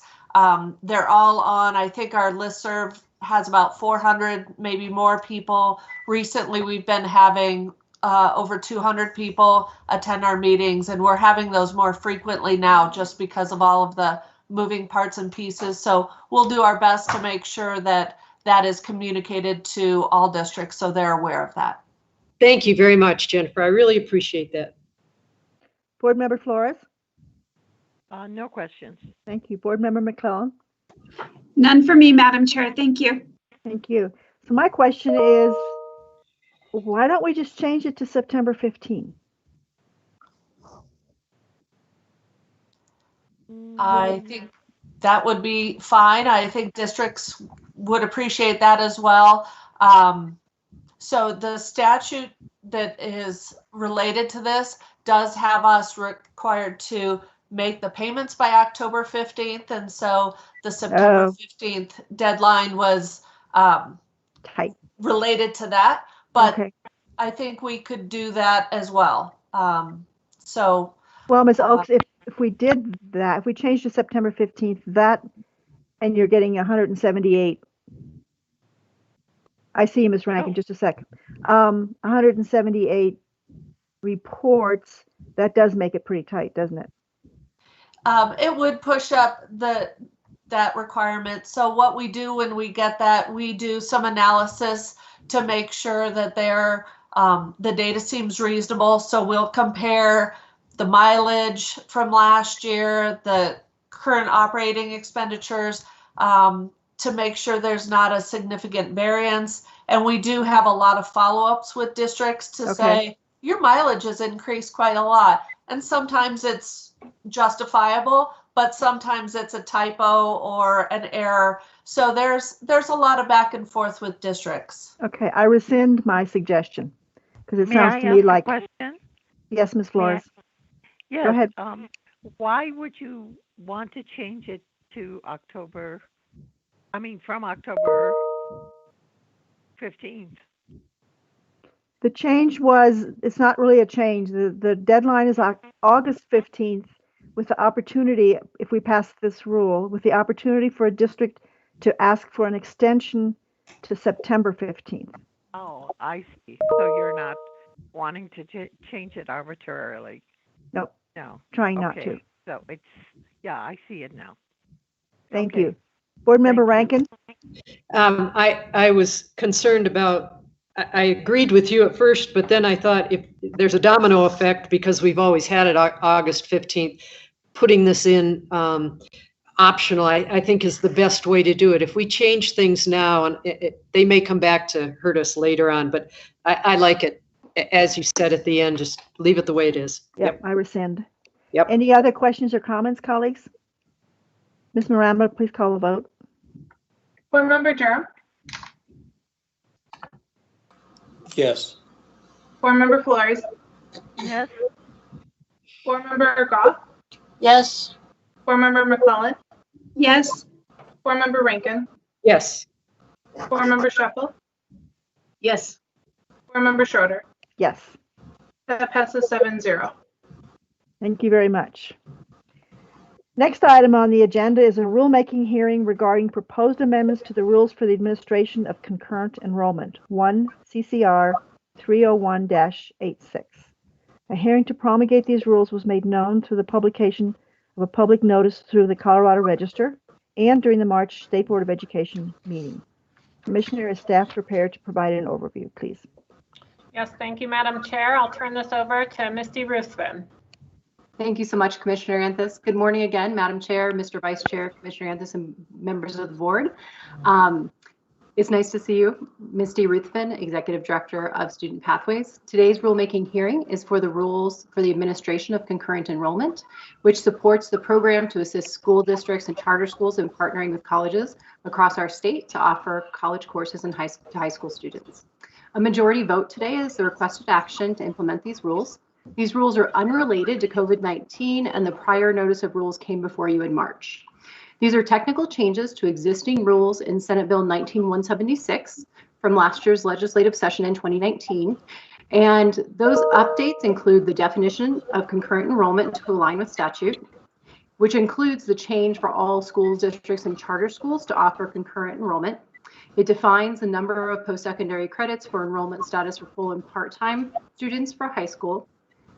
And that's for students only enrolled in concurrent enrollment, and also provides technical revisions. Staff have worked with the Attorney General's office to ensure the process for the application is streamlined, or excuse me, for the rules are streamlined. We also have reached out to school districts and school staff and stakeholders for their input. We did not receive any public comments associated with this rulemaking process. The rules before you today the rules before you today address the required statutory changes only. The department requests that the State Board of Education approve the rules for the administration of concurrent enrollment program to meet statutory deadlines. A unanimous vote again is required for adoption today. If the vote is not unanimous, I will return for another vote at your next board meeting. With that, Madam Chair, are there any questions or comments? Thank you. First, if I may request a motion, and then we'll go to questions. Do I have a motion, please? I can do a motion. Shall I do it? Please do, Ms. Sheffel. I move to approve the proposed rules for the administration of concurrent enrollment, 1 CCR 30186, as published in board docs. It's a proper motion. Do I have a second? Second. Great, thank you. Now let's go ahead with questions. Ms. Sheffel, would you like to start? Do you have any questions or comments? I don't believe I do. No, thank you. Right. Board Member Rankin? On the concurrent enrollment, it includes coursework, and I understand coursework at the college level with concurrent enrollment, but it says related to apprenticeship programs or internship programs. How do we define that as being concurrent and as rigorous as I would expect the college courses to be? Madam Chair. Yes. Thank you so much for your great question, Board Member Rankin. So that's established through local partnerships between the college and the school district, and those would be college level courses that would be approved by the regional accreditors for the institution of higher education as well. So in essence, those would be a certification type of course? They could be, but they would be considered a college level course. And does that include, I guess, hours as an apprentice, and that is kept by the college or by the company that hires that apprentice? Madam Chair? Go ahead. Thank you again. So it happens through, there's a process that colleges oftentimes establish with the business partners, and then outline how many hours of work then are aligned with the instruction provided, oftentimes on the job site itself. Thank you. And are they unique to each school district? Thank you again for your question. So they are not necessarily unique to each school district because many of them, as you had indicated, would be based on industry credentials. And many of those are standardized across college coursework. All right, that answers it. Madam Chair, I have another question, if that's okay. Please go ahead. Yes. On part 4, it says each course satisfies post-secondary education degree, certificate, and it had remedial, and then it changed it to developmental. Developmental and remedial seem like two very different things to me. Could you define those? Certainly. So this was a statutory change that was in Senate Bill 176, and it's really about the changes in practice between definitions and vernacular that's used in higher education. So this is really a higher education change definition that was then changed in Title 22 of the statute.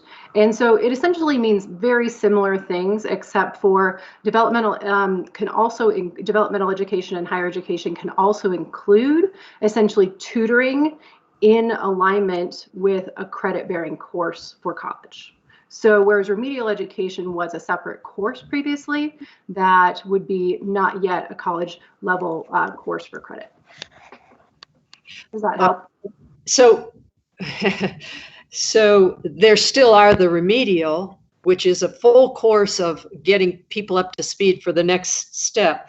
And then there's some that they got them up to speed in this developmental course and then went on to take the college course that they could have been taking if they had come from their high school with enough. Is that right? So let me restate. I apologize that I was unclear. This is a change to higher education policy in the recent years. So higher education policy has really phased out remedial level courses or courses that are below a 100 level credit bearing course. And now higher education policy has evolved and can include, so developmental could include the separate course, but higher education is generally phasing those out. And it mostly would include, say, a 1-credit course that would go along with a 3-credit credit-bearing course that would be more like tutoring to support that 100 level credit-bearing course. And that's the reason for the change, is for the change in practice. So there will be no remedial coursework in post-secondary education. So they are scheduled for a 3 to 5 year phase out within institutions of higher education across our state. But they will then, if a student needs remedial, it will be called developmental, and it will include some of the college level, but it still says the student was not ready to go into the college level course. That's correct. If I might add just one caveat, in that the student may be ready, but may be ready and has been identified for additional academic support, such as tutoring. I get it. I get it now. So they all could be in this the first year, but some of the students have a tutor, and that's why it's called developmental. Is that correct? That's correct. Okay. All right. Thank you. Could I follow up on that question, Madam Chair? Please, Board Member Sheffel. Misty, could you just speak to the financial implications of that? I would think that would really enlarge the program in terms of students, numbers of students taking part. Am I right about that? Does that impact the budget substantially by including this piece? Thank you for your great question, Dr. Sheffel. I'm so sorry. So you're correct in that there has been some studies done on the impact of phasing out remedial education. And what they found is, and these are higher education research reports, that essentially it does save students additional money, and that it's actually a potential revenue loss for the college itself, because students can get into credit-bearing courses faster, whereas many times previously, especially within community colleges, students would take a year or 2 of remedial credits that did not count toward their degree programs. So what we're finding, what the institutions of higher education are finding in those research reports, is that it's saving students money, but that some higher education budgets are taking a hit as a result. But they also, the universities or colleges might also do better in the long run because the students will finish and stay in, whereas a lot of students that are languishing with non-credit bearing courses, they drop out. They don't finish because they're taking forever to get through. Would that be fair to say? You're exactly right, Dr. Sheffel. It reduces time to degree significantly.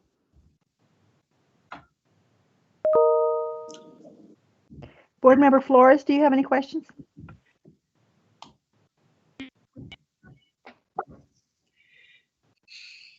Board Member Flores? Don't have any questions. Thank you. Great. Thank you. Board Member McClellan? None for me, Madam Chair. Thank you. Board Member Durham? Thank you, Madam Chair. Ms. Ruthven, presuming that there are no miracles that occur, will roughly the same number of kids next year, or as a result of the learning loss, those who enroll in college even this year, we could actually have a greater number of kids who would have been identified as requiring remedial courses. And so how is higher ed going to accomplish I presume it's their objective to have a competent graduate. How are they going to accomplish that objective without in some way remediating the students that we know will require remediation to get to the same standard? May I clarify your question, Mr. Chair? Yeah, I'm not sure I understood it either. What I think I heard you say or ask is that with the truncated learning situation from this spring, how do institutions of higher education potentially know that students are ready for the next steps? and to enroll into a degree program. Is that what you're asking? Well, and I presume there will be at least as many. I mean, in prior years, roughly 1/3 of all the higher education required from high school required remediation. I presume that number will be just as large, but they're phasing out the courses. What are the colleges doing, if anything, to ensure that at the end of their pipeline, the graduate is as competent as that graduate is supposed to be or has been in the past? I think that's an absolutely fantastic question. And I can speak to it from the perspective of the research on the remedial education transition to more of the tutoring model in alignment with the credit bearing course. Is they found that students usually just need some help to catch up in certain areas or have certain gaps in their information and knowledge. And that if they can identify their content area gaps in a specific place, that then the tutoring perspective or the tutoring assistance is much more effective than going back and taking an entire course. So I think we've heard from many institutions of higher education that they're planning on really expanding some of their tutoring supports associated with not just this class, but in the future as well. And then who pays for the tutoring? Who's responsible for that? Is the student still responsible? Yes. Okay, thank you. Board Member Goff, do you have any questions or comments? Board Member Goff? Oh, no, thank you. Great, thank you. Ms. Maramba, will you please call the vote? Board Member Durham? Yes. Board Member Flores? Did you call my name? Yes, I did. Board Member Flores? Yes. Board Member Goff? Yes. Board Member McClellan? Yes. Board Member Rankin? Yes. Board Member Shuffle? Yes. Board Member Schroeder? Yes. It passes 7-0. Thank you. Item 9.0, next item on the agenda is an information item on the set of rules that we have been noticed due to the COVID-19. These have been noticed with the Secretary of State, and rulemaking hearings are scheduled for July. Commissioner, is staff prepared to provide an overview, please? Yes, thank you, Madam Chair. I'm going to turn this over to Melissa Colsman and Floyd Cobb. Thank you, Commissioner Anthus, Madam Chair, Mr. Vice Chair, members of the board. We are here this morning to present an information item related to the rules in Section 6.04 of the Colorado Preschool Program. Just as a reminder, a vote is not being requested at this time for this item. In your information packet, you should have a clean and red line copy of those section of the rules. As a refresher, the Colorado Preschool Program is a state-funded preschool program administered by CDE to provide half or full-day preschool for at-risk children. These may be located in school district settings, local child care centers, community preschools, or Head Start programs. If you look in your materials, you'll see there's two sections for consideration that have been brought forward. The first section aims to bring the rules in alignment with statute. You'll see that when the rules were originally passed, the student-teacher ratio is listed as 1:8 with a maximum class size capped at 15, whereas the statute has the cap size listed at 16. The second section brought forward would allow CPP providers to extend the student-teacher ratio at 1:10 only in the event should a public health and safety measures necessitate that classroom sizes be limited to 10. While the current public health orders do not currently recommend that child care centers be capped at this size due to the change in the governor's executive order, this change would allow for that flexibility should that need to occur. So at this point, Madam Chair, this concludes my portion of the presentation, and I'll turn it back over to you for any questions that you may have.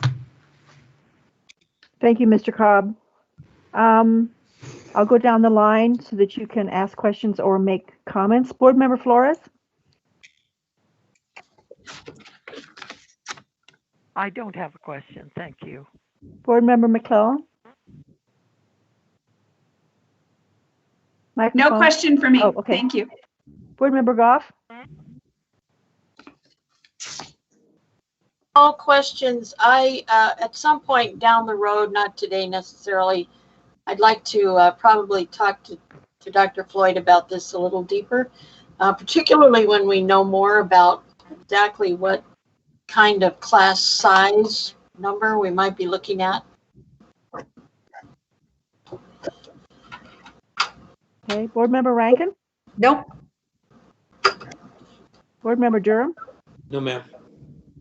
Great. So we will discuss this again for the hearing in July. Could I just ask a quick question, Madam Chair? Absolutely. Oh, did I forget you? I don't know, didn't but I mean just had a to. quick question. Sorry. That's okay. Are the guidelines for preschool and kindergarten the same? Dr. Cobb, do you know? As far as numbers of the student-teacher ratio? Madam Chair, the student-teacher ratio is specific for the Colorado preschool program. So these would be students who are in preschool specifically. One of the challenges right now with this particular statute is that, or where we are in terms of the executive orders, is that the executive orders are very specific to childcare facilities. And there is a distinction for public education that is different. So what we're finding is that the requirements for public school buildings based upon the executive order and public health orders have different requirements. So this conversation is very specific to that. And more importantly, like I said, this is just specifically related to preschools for students 3, 4, and 5. So I'm getting questions from sometimes parents, sometimes teachers saying, is there a place where all these executive orders related to education are housed where somebody could go somewhere and see the differences? Because I think there's confusion with parents about the guidelines, where they're coming from, how they differ, and all of that. And I'm not sure to go except doing a lot of research. Is there some place where we could find these executive orders, when they start, when they end, if they're renewed, all that information somewhere? May I just interject something, Madam Wait a Chair? minute. Ms. Sheffield, you had a question? Yeah, I had a question about where the executive orders are. Are they in one spot related to education, so that I could direct parents or others who have a question to that? Because I have questions. I had a question about the difference between the guidelines for preschool and kindergarten, and I'm not sure where all that is. Yeah, Madam Chair, we can get that to Dr. Sheffel. There is a repository of all the executive orders. And then we try to post the education-related executive orders on our website. I'm not sure if it's perfect, but we will make sure we get that to you and send it on. Oh, great. Thank you. This is Board Member Flores, go ahead. To speak. I had a long discussion with Melissa Colson on this issue. So I think she did a great job of explaining this. You might, Dr. Sheffield, you might want to discuss this with Melissa Colson. And then she has the numbers and such. Just a suggestion. Thank you. Any other comments or questions? We will look at this in July. Commissioner, we are early at this point. Do you have anything that you suggest that we change on the agenda? We certainly can't change the next item unless I'm wrong here. Next item.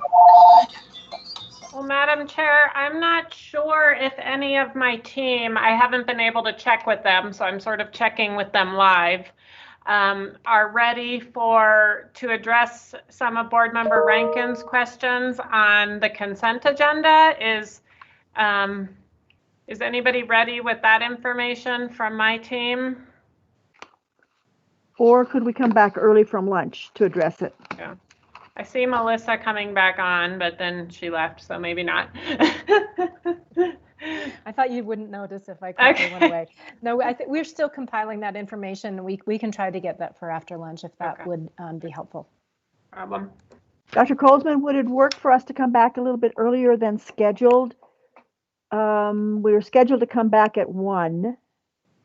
If we came back at 12:45, do you think we would be ready to take on Board Member Rankin's questions and maybe do our vote? I will need to have say Dr. no. Cobb It's let okay. us know because he's the one who is connecting with his team on this. And I just see his picture popping back up now. Yeah, thank you, Madam Chair. Our staff is working on that right now. I was just told in a text message a few minutes ago we should have that in about 20 minutes. So Okay. I'm fairly confident that we should have that information for you by the time you return from lunch. 12:45. Yes, ma'am. Board Member Rankin, does that work for you? It does, and if they have any questions, I'm available to talk to them. Over lunch. Yeah. Great. So how about we take a break and come back at 12:45? It's a nice long lunch break. Great. Thank you. But Madam we need Chair, to go back on another line, don't we? what Yes, time we do do. we jump back in for executive session, Madam Chair? Same question I had. Well, I think we're going to come back on this section. Can you hear me? Yes. Oh, good. My microphone fell off and doesn't matter. We come back on this particular team's platform until we have the vote on the consent agenda. And then we will need to change so that at 1 o'clock we can go into exec session.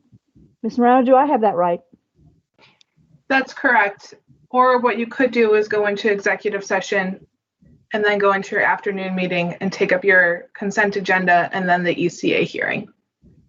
I don't know if that's easier for our board members. Is that easier, folks? I think And so. would the telephone numbers be the same? Board member Flores, they will not, and we will make sure to get those to you while we're in a break. Okay, thank you. So what did we decide, guys? We're going to come back on the different platform on exec session and then, And we ought to do that ahead of 12:45, I would think. So do you want to come back at 12:30 Yeah. into exec session? So that's a little more than an hour and 7 minutes. Come back into the new platform at 12:30. Do exec session, then when we break from exec session, we can take up the consent agenda items. And that would be at 12:30? How about 12:15, just in case there's some other, no. Come on, Steve. We want to, okay. 12:30, you Got have somebody things to take care of do. lunch. We don't. no, maybe it fix me lunch. They're all, my assistant went shopping with her grandmother. So, Yeah, sure wish it were one. Hey, Oh, 12:30, Madam folks. Chair, then I will need to notice us for an executive session right now. Please do. And we'll break. So an executive session has been noticed for today's state board meeting in conformance with 24-6-4023A CRS to receive legal advice on specific legal questions pursuant to 24-6-4023A2 CRS, including this afternoon's hearing regarding Pueblo 60's exclusive chartering authority and matters required to be kept confidential by federal law or rules or state statutes pursuant to 24-6-4023A3 CRS, including any educator disciplinary matters as today's agenda. Thank you. Do I have a motion to convene into executive session? So moved. Anyone opposed? Thank you. So we will now leave this Microsoft Teams meeting and enter into a second meeting link provided to us. And this will only be used for the executive session. See you guys at 12:30. At 12:30, okay. At great. 12:30. Any questions? Bon appetit, folks. Thank you.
right, Madam Chair, we're now live. Excellent. All right, we are now on back to item 4, which is the consent agenda.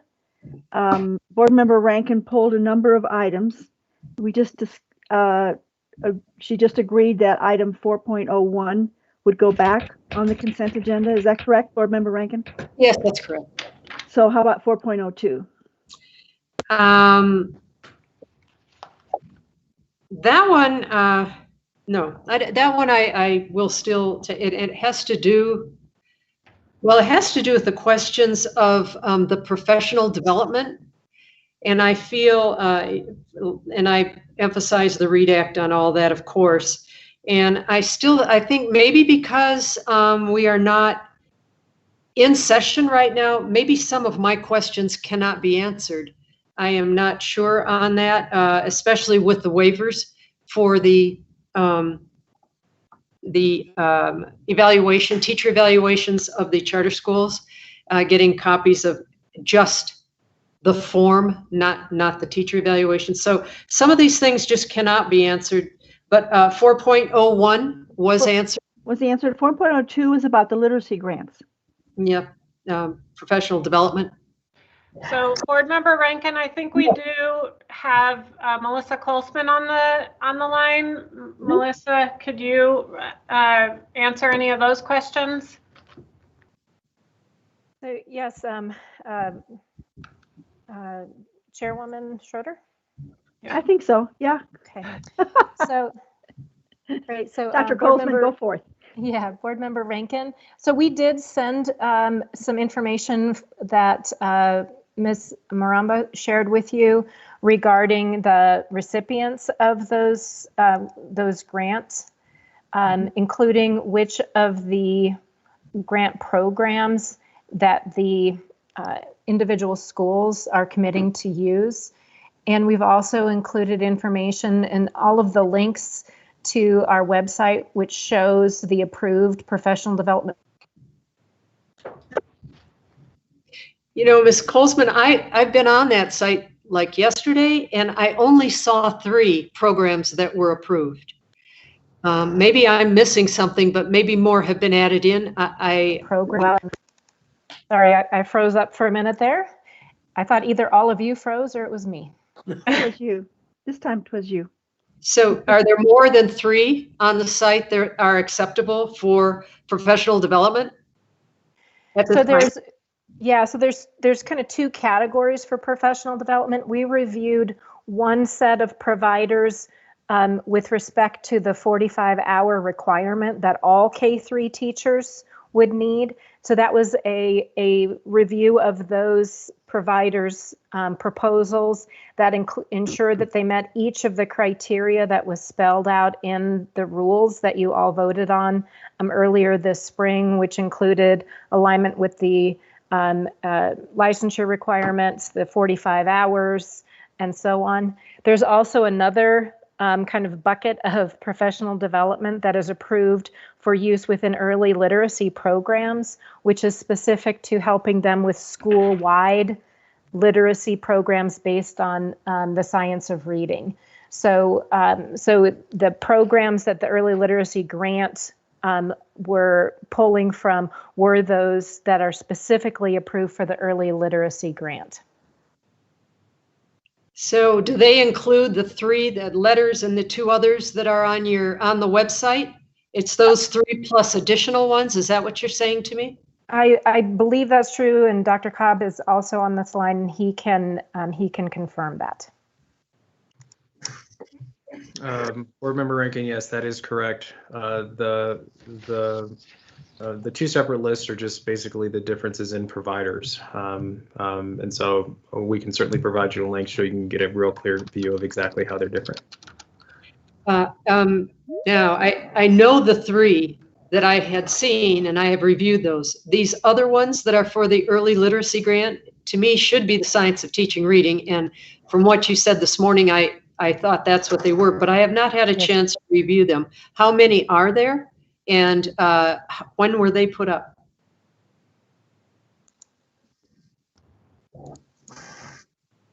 I can look to get that list right now. Hold on. So, Board Member Rankin, all of the professional development providers have been reviewed to ensure that they meet the science of reading and evidence-based reading. So I just want you to know that that is part of that process. I appreciate that, but I personally would like to see it for myself because I have seen other things that have been assured to me that they're the science of teaching reading, and I just don't see it. So, and I don't mean to double question this. I have taped all the TV programs, and I am not real happy with a lot of that. So, reading together in the mornings, and so I would like to review these. I think I am going to have to wait until I see where they are. I don't think it's something I can just look at like I did the three other ones, which I was familiar with. And I would like to have some time to do that. And if I do have that, I will work on that tonight and I'll know by tomorrow. But right now I'm a no vote for 4.02. Could I follow up with a question? Please, Dr. Sheffel. So my confusion is that I've gotten a couple calls from folks who said they had submitted things that were, just because I'm familiar with the programs, they are based on the science of reading, and they somehow didn't get approved. So I guess I'm confused about the early literacy grant awards and the programs or professional development they're using, and also the READ Act and what lists are out there. And if somebody's saying, why didn't we get approved? You know, this program has tons of data behind it, and I don't really know how to respond to them. So I guess I'd like to get a little more information too, so that I could be, informed when I get calls like that. We want to make sure all the great programs are up there so that schools can choose, and that's my thought. Thank you, Dr. Sheffel.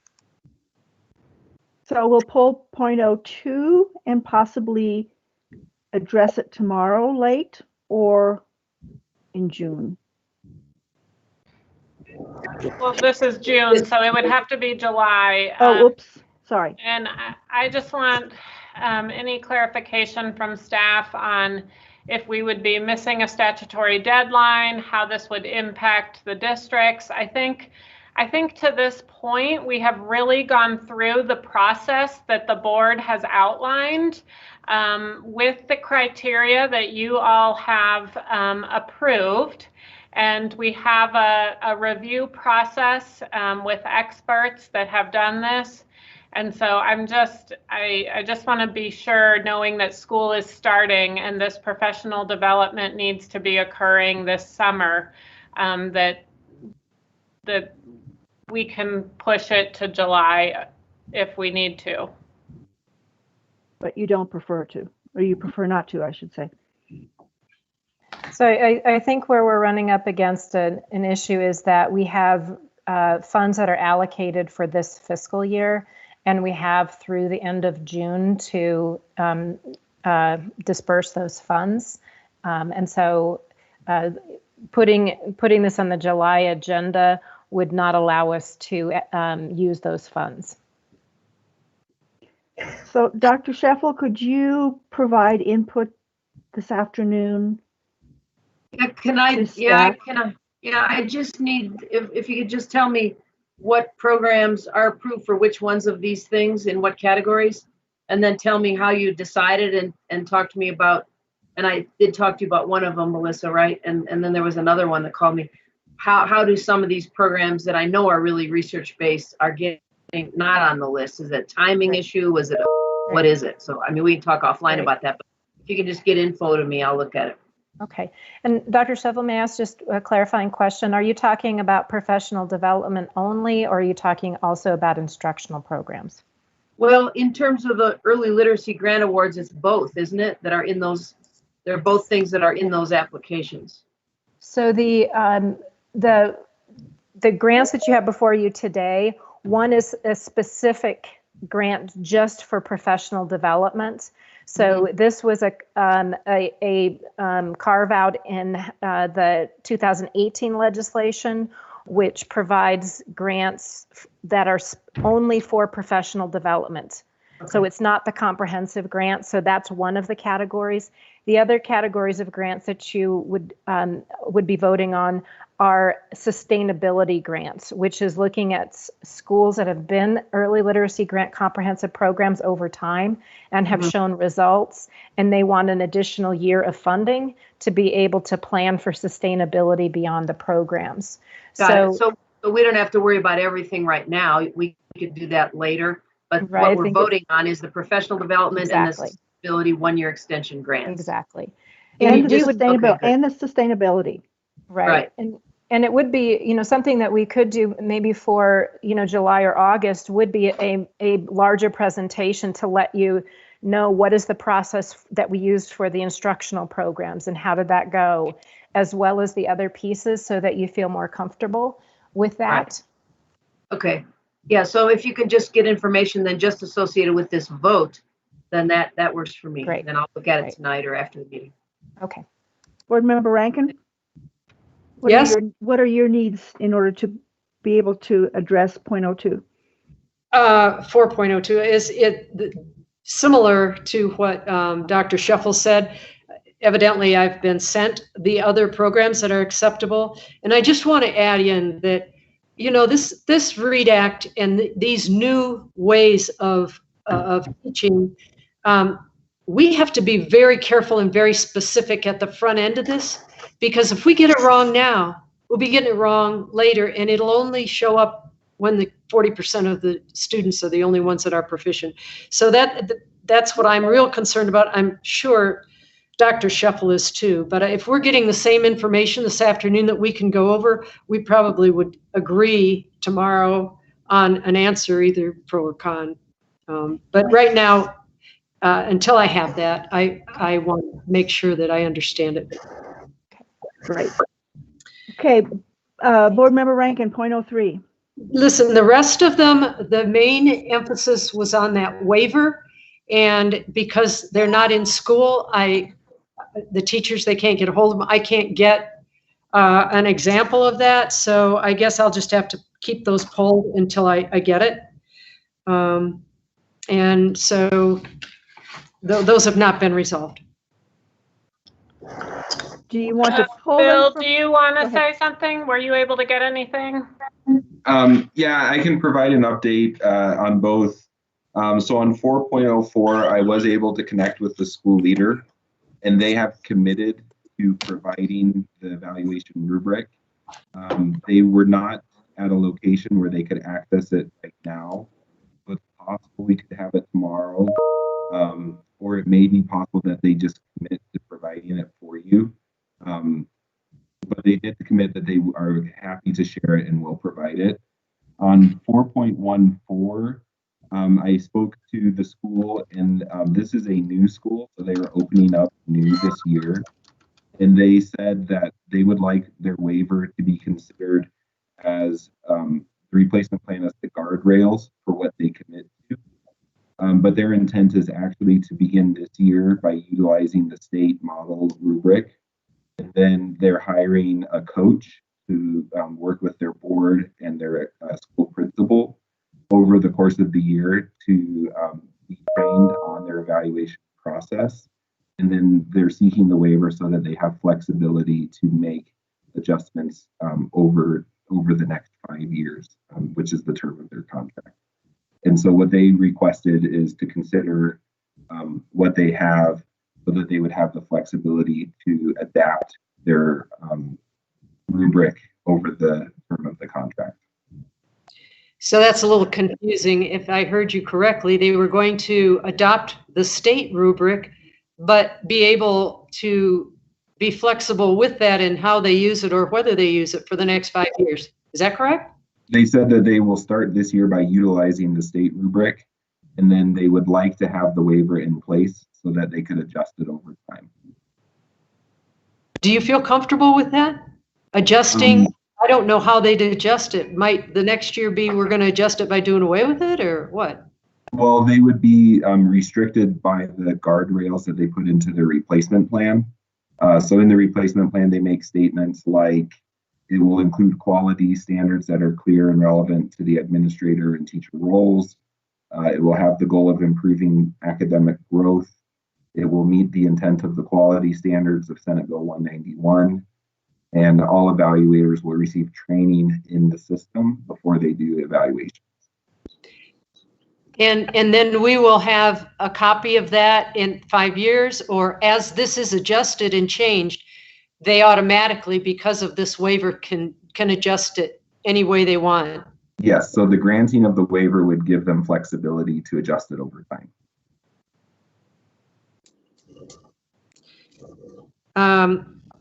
Will we have the results of that at any given? Can we ask for that, like 2 years?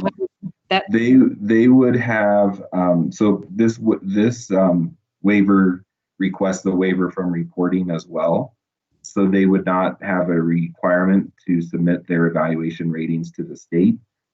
We would, though, they would still be obligated to participate in the state accountability system. So we would have their academic measures, but we would not receive their teacher evaluation ratings. Okay, Mr. Concetti, can we flag those that have that waiver just so we can see how that does affect the student outcomes? Because we look at their performance. So we do have a full accounting of all charters that have that waiver and could provide you that information. I don't need it on a yearly basis, but I sure would like to see it at the end of what we have granted and see how that compares to what it was going on at the beginning. Okay. All right, then I will vote that one in as long as we can have some accountability there. Thank you. All right. Thank you. Can I make a quick Board comment? Member Rankin, we took care of point 4.19 and 4.20, I believe. Yes. Okay.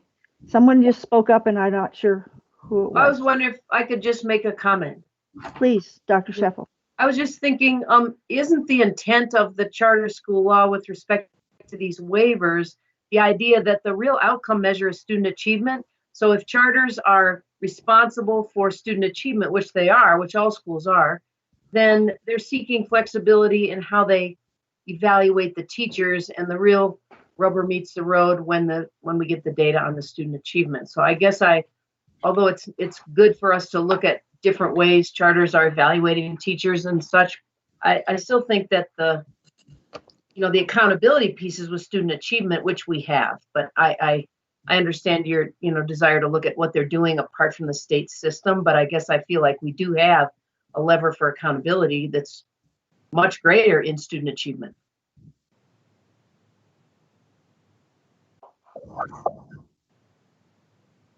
I would agree with that. Mr. Cottonsteady, would you agree with that? So I would say that the general intent when the schools request the waiver is they say we would like flexibility, so that they are anticipating that they have a level of ability to adapt to their local circumstance, but that they do acknowledge they would be responsible for their outcomes as measured by state accountability tools. So Mr. Cottonsteady, just allow me to, I did not pull anything, but I did note that one of the Denver schools that requested some waivers is in turnaround. So that made me pause. And then I noticed that their contract is up shortly. And I guess I decided that given that the school district allowed for the waivers, that I should respect that since it's going to be coming up again. But this is the kind of thing that Dr. Sheffel is sort of referring to, that we sort of assume that if you can demonstrate that your kids are doing well, let's give them the flexibility. But here we have a case where it's a turnaround school. I don't know. I'm asking, I think, when should the board step in and override what the local board did? In some context I can offer on that one as well is that is a school that has had lower ratings over time. Correct. And you see a short contract because the authorizer has chosen to put them on tighter monitoring. So they're monitoring the contract essentially on an annual basis. to see if the school is making the improvement. So the school is being held accountable in that situation by the authorizer. So it may be that as a board, you may look at, okay, I'm not seeing great performance. Do I feel comfortable granting the waiver? And do I feel as if the district is monitoring the school?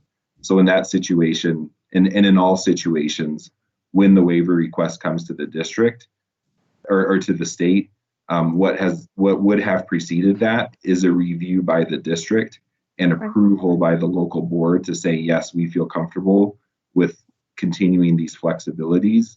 And we've talked about their plans for improvement as part of our review. Madam Chair. Okay. Board Member Durham. Well, thank you, Madam Chair. I think Dr. Sheff hit on an important point, and I think perhaps the greater public protection is that people voluntarily seek out and enroll in a charter, and if it's not meeting the needs of their children, they have a very easy solution. They just go back to the traditional public school. I guess I have a question for Ms. Rankin. Is your primary concern to look at the evaluation of essentially READ Act, teachers that should be teaching the READ Act in accordance with the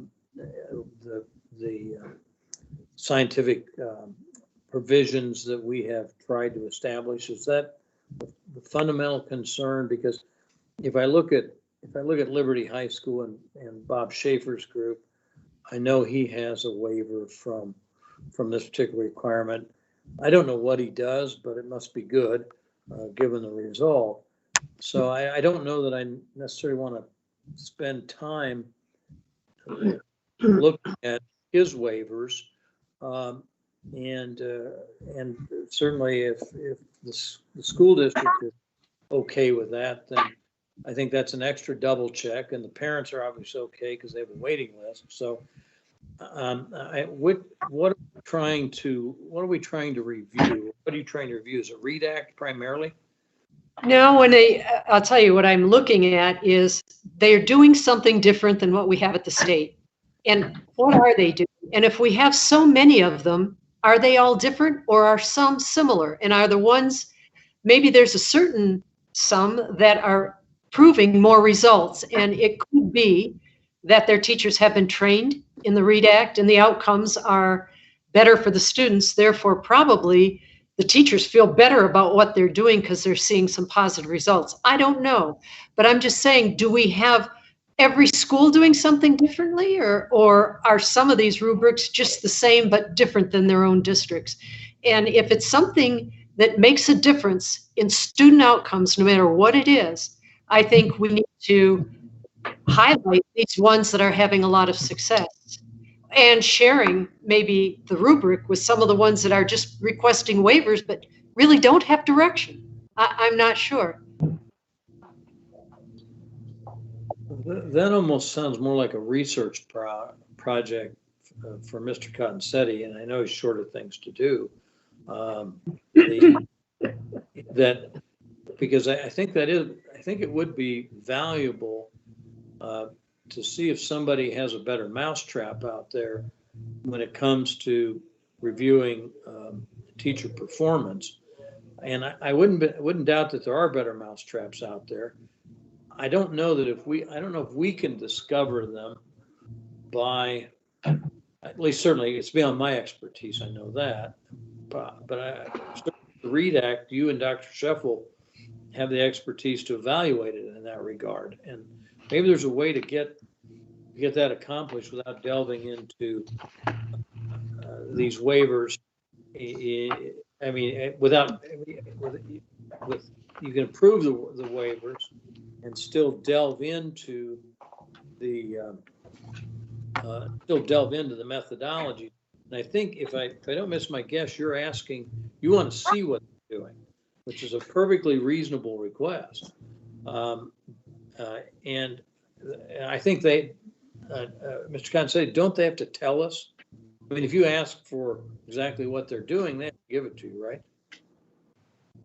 So under the Charter Act, the requirement is that they need to submit a signed contract, and the contract would be inclusive of their waiver and replacement plans.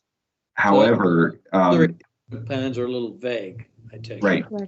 But what I would say is if a board, member would like additional information, we would take that request to the school and ask if they'd be willing to provide that information. And normally a school would say happy to provide it, but they may at times say we would prefer to just have this waiver request considered based on the information provided. Yeah, I guess I'm likely to vote to approve the waiver either way, but I think it's a worthwhile activity that Ms. Rankin is the road she's on. I think it's very worthwhile. And so I think we ought to try requesting some of the data and let's get a look at it. And these waivers come along on a very regular basis, and we'll always have a chance to go back, I think, and review what we're doing. And I don't think it's critical to improve it necessarily at this meeting, but I wouldn't want to hold them up too long so that they can get on with using what the plan they have. So if we want to delay a month, see what we can get our hands on to work, I think that doesn't hurt anything. But I'd hate to get in the regular habit of waiver based on the fact that because we are requesting information from charters we have not requested before. And correct me if I'm wrong, but there are school districts that have plans that are completely different than the state plan. Is that not correct? Mm-hmm. That is correct. Okay, so there are actually a lot of different plans, and the school and the district plans that are different cover a lot more kids than these charters. So I think if we wanted to get a look at different plans, there are plenty of them out there. And Katie, do we have access to the district plans that are essentially? Do we grant those districts a waiver, or do you grant them some type? How do they get there? We have to approve their evaluation tools. Okay. And so, we certainly have some of this. We would probably need some capacity. This is a fairly large research project to make all those connections, but we can certainly see if we can find some capacity to pull some of this together. I think if we could start by just providing, particularly the READ Act related components, to the extent they're separated out, to Ms. Rankin and Dr. Sheffel, that would be a good place to start. But I mean, your office actually, we don't approve. The board doesn't have jurisdiction to approve the district waivers. You actually do that. Correct. Yeah. So it's not our job, but it could be a point of information for us to kind of to see if there's any standard out there and look at some of these private or at the charter schools and see where we are. Is that an acceptable way to go, Dr. Sheffel and Ms. Rankin? Or May I just interrupt you right now? Please interrupt me, because I have no idea where I'm going. Well, I'm thinking that, we should have the instruments, the evaluation instruments. We should see them. How can they deny them? They're asking for requests for a waiver.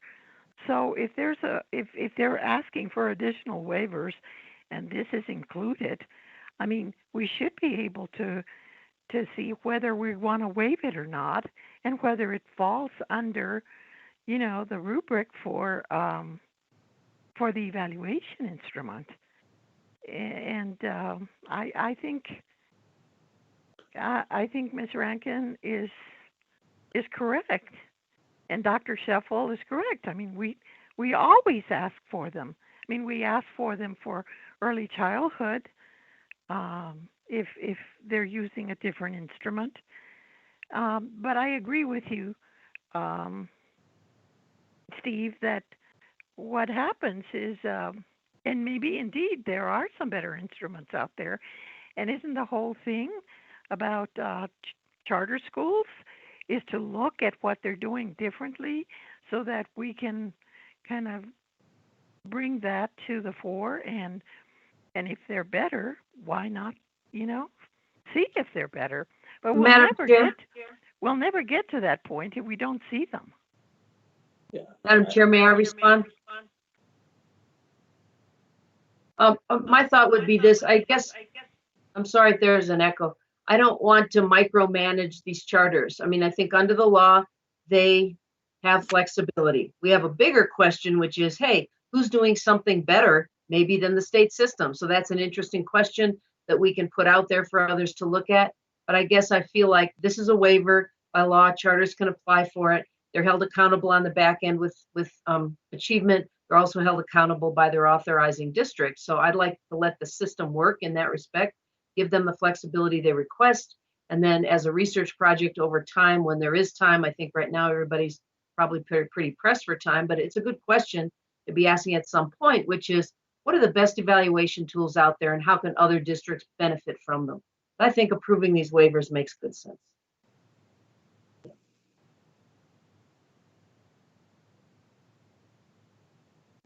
Angelica, you're on mute. Or sorry, board member Schroeder, you're on mute. I was muted. I didn't mute myself, but that's okay. Board member Rankin, there is some kind of feedback. So I think that's why we're being muted. Yeah, but it's not on my end. Of course not. I hear what everyone is saying. I just have a basic problem with approving something that I've never looked at. It's hard to make those decisions, and time after time after time. I would like to see when this flexible waiver is asked for and they say we want to do something different, show us what it is. Then I can vote. But not having anything at all and then saying, well, we might want to change it. We're going to change it throughout the next 5 years. This is from Val's phone. I just want to add that.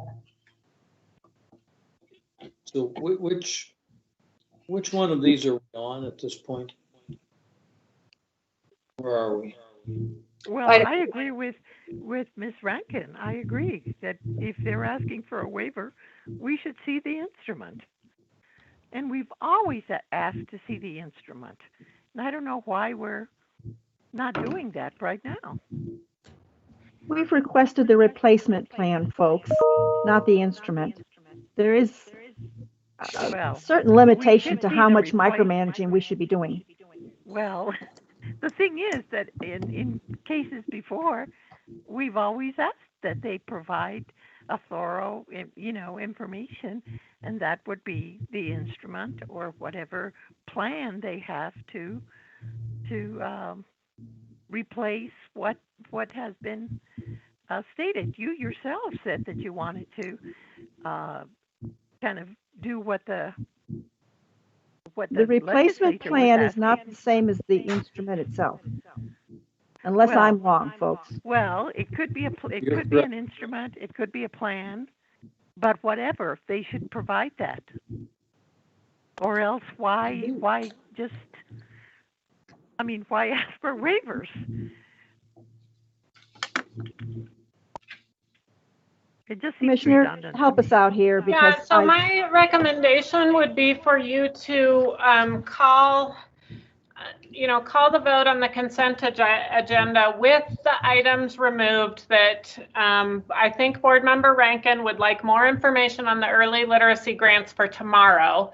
We would still be hopeful we could get a vote on that tomorrow.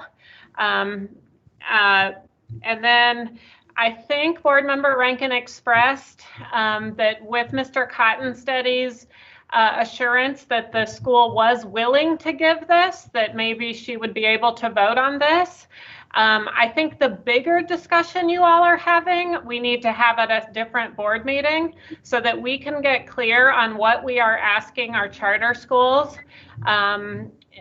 when they submit a replacement plan. So I think that's a bigger conversation, but I would recommend you going ahead and voting on the consent agenda as amended. 4.02. pulling .042. With That's the only amendment. 4.02 laid over until tomorrow. Is And that's that all. correct, Board Member Rankin? Yes, and what you said, whether we're putting more pressure on the schools, I would reverse that, and I would say if they're asking us for a waiver, they need to provide the backbone to that request. And in the future, I'm going to look at that, and if there it isn't there, it's not for Mr. Cottonsetti to go get, it's for me to vote no if it's not included. And that's kind of where I'm coming from right now. So yes, on all the things you just said about voting and waiting on 402. And I agree with you, Ms. Rankin. So we are voting on the consent agenda, which is as published. Madam but Chair. pulling 4.0, just a moment, 4.02 until tomorrow. Board Member Goff. Thank you. I just have a question that could be germane. I think it will be to my thinking before we vote tomorrow on that. And maybe it's the best question. It's best for the commissioner. Or Dr. Colesman, are these grants that we're looking at it doesn't matter how many, but are some of them continuing grants? Are these looking at second and or third year? Yes, they are. Sustainability ones are. Does this kind of decision impact a district's local budget development and planning? Because if most districts are still aiming for the end of June to have their budget ready to submit, and perhaps it voted on by their board, I have a little trepidation about putting this off too long. If we're indeed going to take a vote about it tomorrow, that'd be probably okay. But I have empathy right now for what districts are going through and trying to plan the money they have. And if they're looking at a sizable grant for professional development, that could be a really hiccup in the road if they're not able to plan on that amount of money that they have been counting on, or particularly if they've already been getting it and they already put it into their budget thinking. So that's one question. Yes, Board Member. Thank you. And a real quick thought maybe for Ms. Rankin. Doesn't 199 include an evaluation component of the program? Or did that part of the money get chopped as part of the budget adjustment? Because I'm thinking that all of this research and questions and study around which programs are working, what kind of impact are they having among it and within charter schools and in relation to other schools, that could be part of the evaluation component too. It's sort of like a triple way to go at getting a lot of the questions answered that you raised. So just I'm all for congealing effort, and if there's a way to bring some of these things together to make that happen, I just wanted to remind us of that. If it still exists, I'm not sure what happened in the School Finance Act or the Long Bill in relation to the READ Act money. So. Thank you, Board Member Goff. You are correct on the budget discussions that this does, I think, as Dr. Colesman said, this is to allow us to get money out the door in this fiscal year to continue their grant programs. So I think it would have an implication. So I think that's why we're really encouraging us to try to take a vote tomorrow. Madam Chair. Board Member Durham. Could I just, so at the present time, is the only request, or is the only objection to the consent calendar as published 4.02? That's my understanding, yes. Is that, Ms. Rankin, is that correct?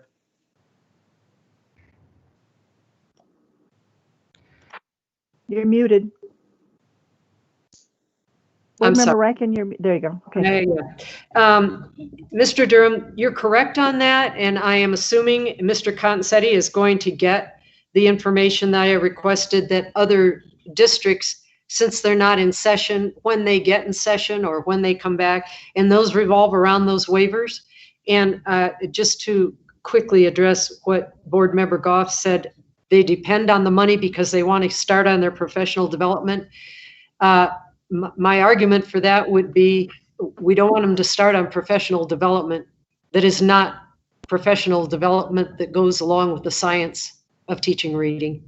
We want to make sure from now on, because we did since 2012 give out a lot of money that was not spent the way it was supposed to be or thought about.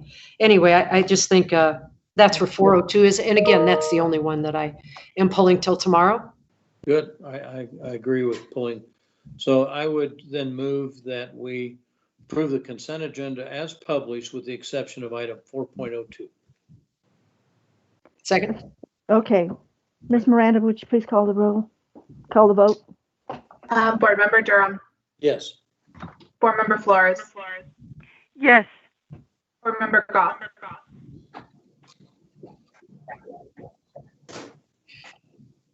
Is that okay? I think that's a yes. Board Member McClellan. Yes. Board Member Rankin. Yes. Board Member Sheffel. Yes. Board Member Schroeder. Yes. That passes 7-0. Thank you. That item 4.02 lay over till tomorrow, retaining its place on the calendar. Correct. Are we ready to proceed, folks? So the next item on the agenda is to conduct a hearing in case number 20-ECA-01, a request for the revocation of the Pueblo School District 60's exclusive chartering authority filed by Pueblo School for the Arts and Sciences exclusive. I think I need to bring in Mr. Peters to bring us up to date on conversations. Thank you, Madam Chair. In the past hour, I've managed to get a hold of counsel for both parties, both Mr. Carlson and Mr. Hood, who are here with us. They appear at the bottom of my screen. I'm not sure if they're on yours. I've spoken with both of them, and they both agree that rescheduling is the better course to take today. I've explained to them, and for the public who's listening right now, we had a small procedural error compiling the record and getting the record to the board members to review today. And in light of that error, the parties both agree that moving forward at a later date when the board has had a full and complete opportunity to review the record is the best course of action. They therefore agree to rescheduling for later. One small problem is that the school is unavailable in July. So we would request, or they're asking that we consider rescheduling for August. I know I've spoken with Mr. Carlson about that. Mr. Hood, did you get a chance to talk to your clients about the August dates? I haven't, but I can tell you that I'm very confident that we will be available in August. And with that, that's all I have for you, Madam Chair. Thank you, Mr. Peters. And thank you, counselors. I think this will help everybody. So unless I have forgotten something, we're going to stand in an adjournment until tomorrow morning, 9 a.m. Thank you, folks. Thank you. Thank you.